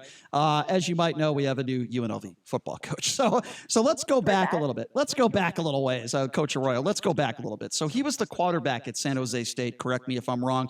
When you were working there, in the athletic department. So can you take me back to that? If you remember, that first conversation you had with Arroyo as the quarterback at San Jose State, what was your first impression of him years back when you just remember meeting him for the first time? What was that like? Well, he was, so this was maybe it was my first full-time job out of law school. And I was the director of compliance. And this was back in the day when compliance was still a relatively newish industry, and I was a one-woman shop. But my best memory of Mark, and so he was on the Student Athlete Advisory Council, so I remembered him through that. But what I really remember, and my brother and I talked about this a couple of months ago, Mark, we played against TCU, and this was the LaDainian Tomlinson TCU team. They were, I think, number 9 in the country. And I think they were undefeated going into San Jose State. We had a student athlete by the name of Neil Perry. And earlier in the year, Neil Perry had a brother named Josh Perry who was a linebacker for us. Neil was on special teams, suffered a really tragic accident on the football field, ended up breaking his leg, and through a series of complications, he had to have part of his leg amputated. Oof. And Neil, and I think you know the story about my brother, and my brother broke his neck playing football and became a quadriplegic. Yep. My brother and I became really close with the Perry family, and Neil was returning to the stadium not to play but to watch the game for the TCU game. It was a back and forth game. We had some really good wide receivers. But it was supposed to be a battle of LaDainian Tomlinson, and then we had a strong running back, Deontay Whitaker, at the time, and the focus was on the running backs. But anyway, it was an emotional game, and Marcus engineered, I think we ended up winning maybe like 24-23, maybe 27-24, I can't remember exactly. But what I remember was Marcus's leadership. This was an emotional time for our team, but he was steady, he was poised, and he really, he just provided leadership that I thought was really remarkable. And he was getting beat up on that field, but he just kept going, and he persevered, and his determination was just something that resonated. And my brother and I talked about it, like I said, just a couple of months ago, and that's what I remembered about Marcus Arroyo, was the leader he was when his team needed him. Yeah, no, that's a great story. I didn't know that story. That's incredible. If you're just joining us, we're speaking with Desiree Reed, Francois, UNLV athletic director. Okay, so as you know, the UNLV football program, it doesn't have the storied history that the basketball program has, and I think it's fair to say that the team consistently has not been able to win. I think that's a very fair statement to say just based on wins and losses over the course of the last 20 years. With that being said, it is my personal opinion that this job is an extremely difficult job. And even with the new facilities, which is great, you still have to win football games and you have to recruit. So this might be a loaded question for you. Why is he the guy? Why is this the guy that you think is best to be served at UNLV football to turn this thing around and have this team winning football games and hopefully making it to bowl games? Sure. First of all, I don't think winning at any place is easy. Right. If it was easy, everyone would do it. When we analyzed UNLV football over the past 2.5 years, we studied programs that did not have a history of success. Mm-hmm. We looked at and what changed, right? And so I looked at K-State. I looked at Virginia Tech. I looked at Cincinnati. And people think Virginia Tech it's always been a strong football program, and they think of Michael Vick, but it wasn't. And same thing with Cincinnati until I guess probably D'Antonio and then Brian Kelly and then Butch Jones and Cincinnati has turned the corner, but that it wasn't always a strong football program. And same thing with K-State. And so we've studied that and we've talked with folks there, and really it came down to three things: direction, alignment, and resources. We are working really hard to provide them this football program with the resources between the new stadium and the potentials that brings, as well as our new TV contract, et cetera. So we're gonna have those resources for our conference, and we're going to be competitive.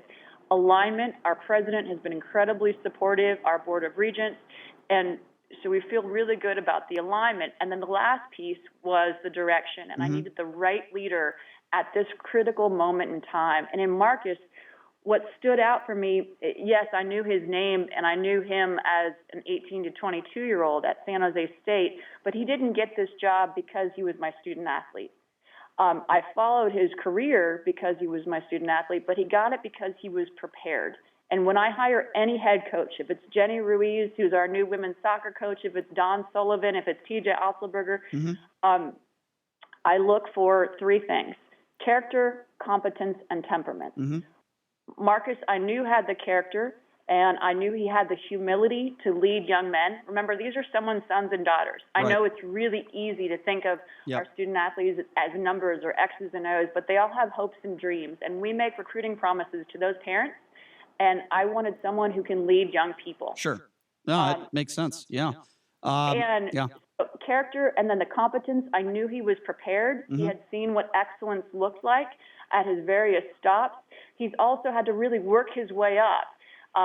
He's been at places with big resources like the University of Oregon, but he's also been at Southern Miss and San Jose State. Right. So he knows what it's like to compete and to excel with not having as many resources. So I wanted someone with that determination and that drive, also that intellect. Sure.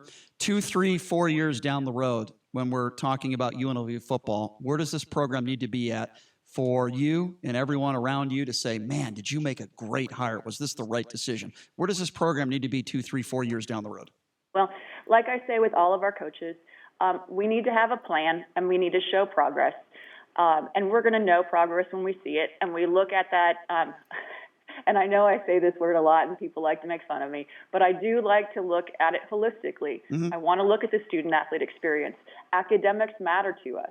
We are in the education business first and foremost. Now, we're not going to apologize because we also want to win, and we expect to win. But we know that winning, you have to have a solid foundation. So we're going to build that solid foundation, and we're going to have a plan, and we're going to show you progress. So Marcus Arroyo, he's considered a borderline elite recruiter, but from an X's and O's perspective, as far as on the field, where do you think he'll excel the most? Well, he's always been on the offensive side of the ball. He's also he's surrounding himself with really good coaches that have strong values, that are prepared and that bring a different angle. So I'm enthused to see what he's going to look at globally. He's incredibly organized. He's really smart, and his work ethic, it can't be matched. So yes, he's a great recruiter. Yes, his offensive play calling is exceptional, but he also has the humility to recognize where he's a little bit less experienced. Sure. I want to bring up something. I think this is very important. So we had Randall Cunningham on our show a few weeks ago. He had nothing but nice things to say about you. He's now more involved with the football program.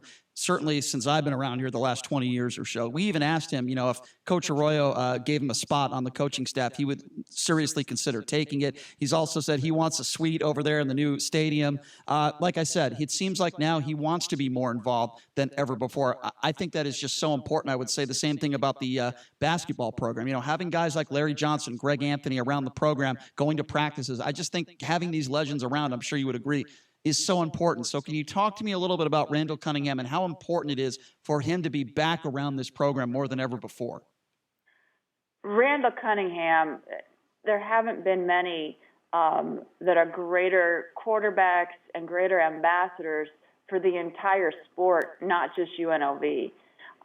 I've grown up watching Randall Cunningham and seeing the way that he transformed that position.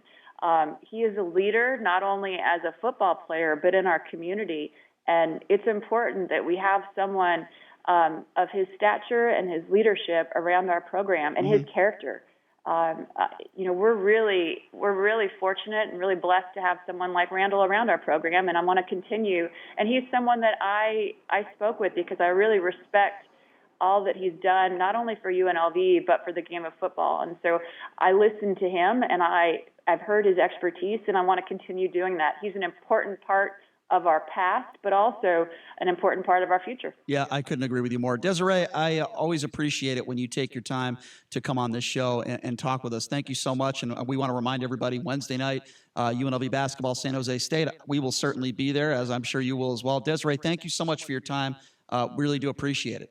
Thank you very much for inviting me. I appreciate it. Have a great day. All right, thank you. Yeah, thanks a lot, Desiree. There you go. UNLV Athletic Director Desiree Reed Francois.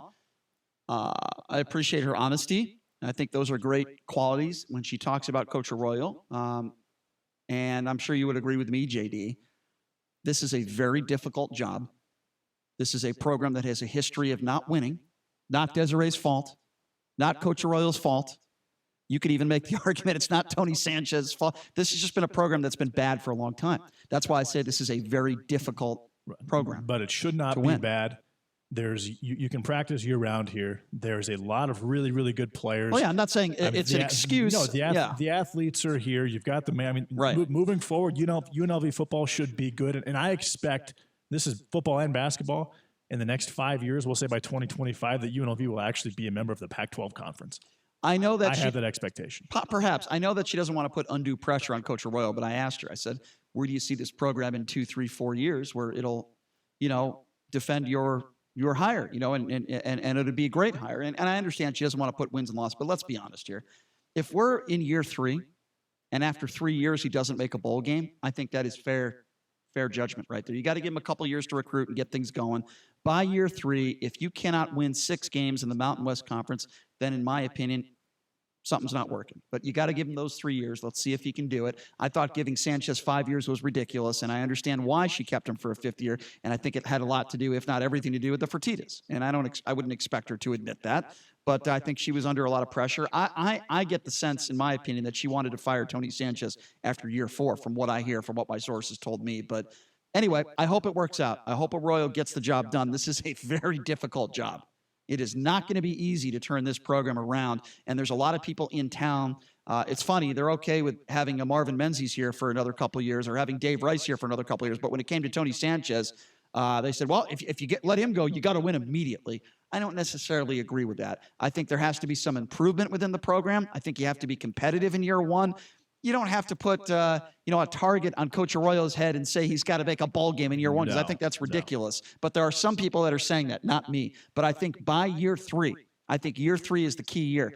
By year 3, those will be just about all of his players. I'm telling you, Brian, you're going to see so many recruits that are going to want to play in that new stadium. That new stadium is the coolest stadium in the NFL. It's cooler than AT&T. It looks pretty cool. It's one of the best. It's one of the best professional venues in all of sports in general. Yeah. And I think that a lot of recruits are just going to be pining to play at that stadium, and UNLV is going to recruit out of their mind moving forward. Well, that has been, to me, if you ask me the biggest issue with the basketball program, it's not talent. They've done a pretty good job recruiting over the course of the last 10 years. It's been coaching. Right. But if you ask me what the problem, I agree with you. If you ask me what the problem has been with UNLV football, yeah, it's been coaching. but it's also been talent. Yeah, they don't have quarterbacks. And come on, that stadium, Sam Boyd Stadium, we're talking 25 minutes away from campus, and just the structure of it. That place was an absolute embarrassment in my opinion. And honestly, if I was a high-rated recruit from Vegas, like a DeMarco Murray or even a Darnell Washington in this year's class, or even a Tate Martell, I wouldn't want to play there, but I would definitely want to play at the Black Star, at the Death Star. So we appreciate Desiree taking some time to join us. Thanks a lot, Desiree. We'll be at the game Wednesday night. We're following the breaking news in Major League Baseball, of course, as the Astros general manager and manager have suspended for 1 year for this World Series cheating scandal.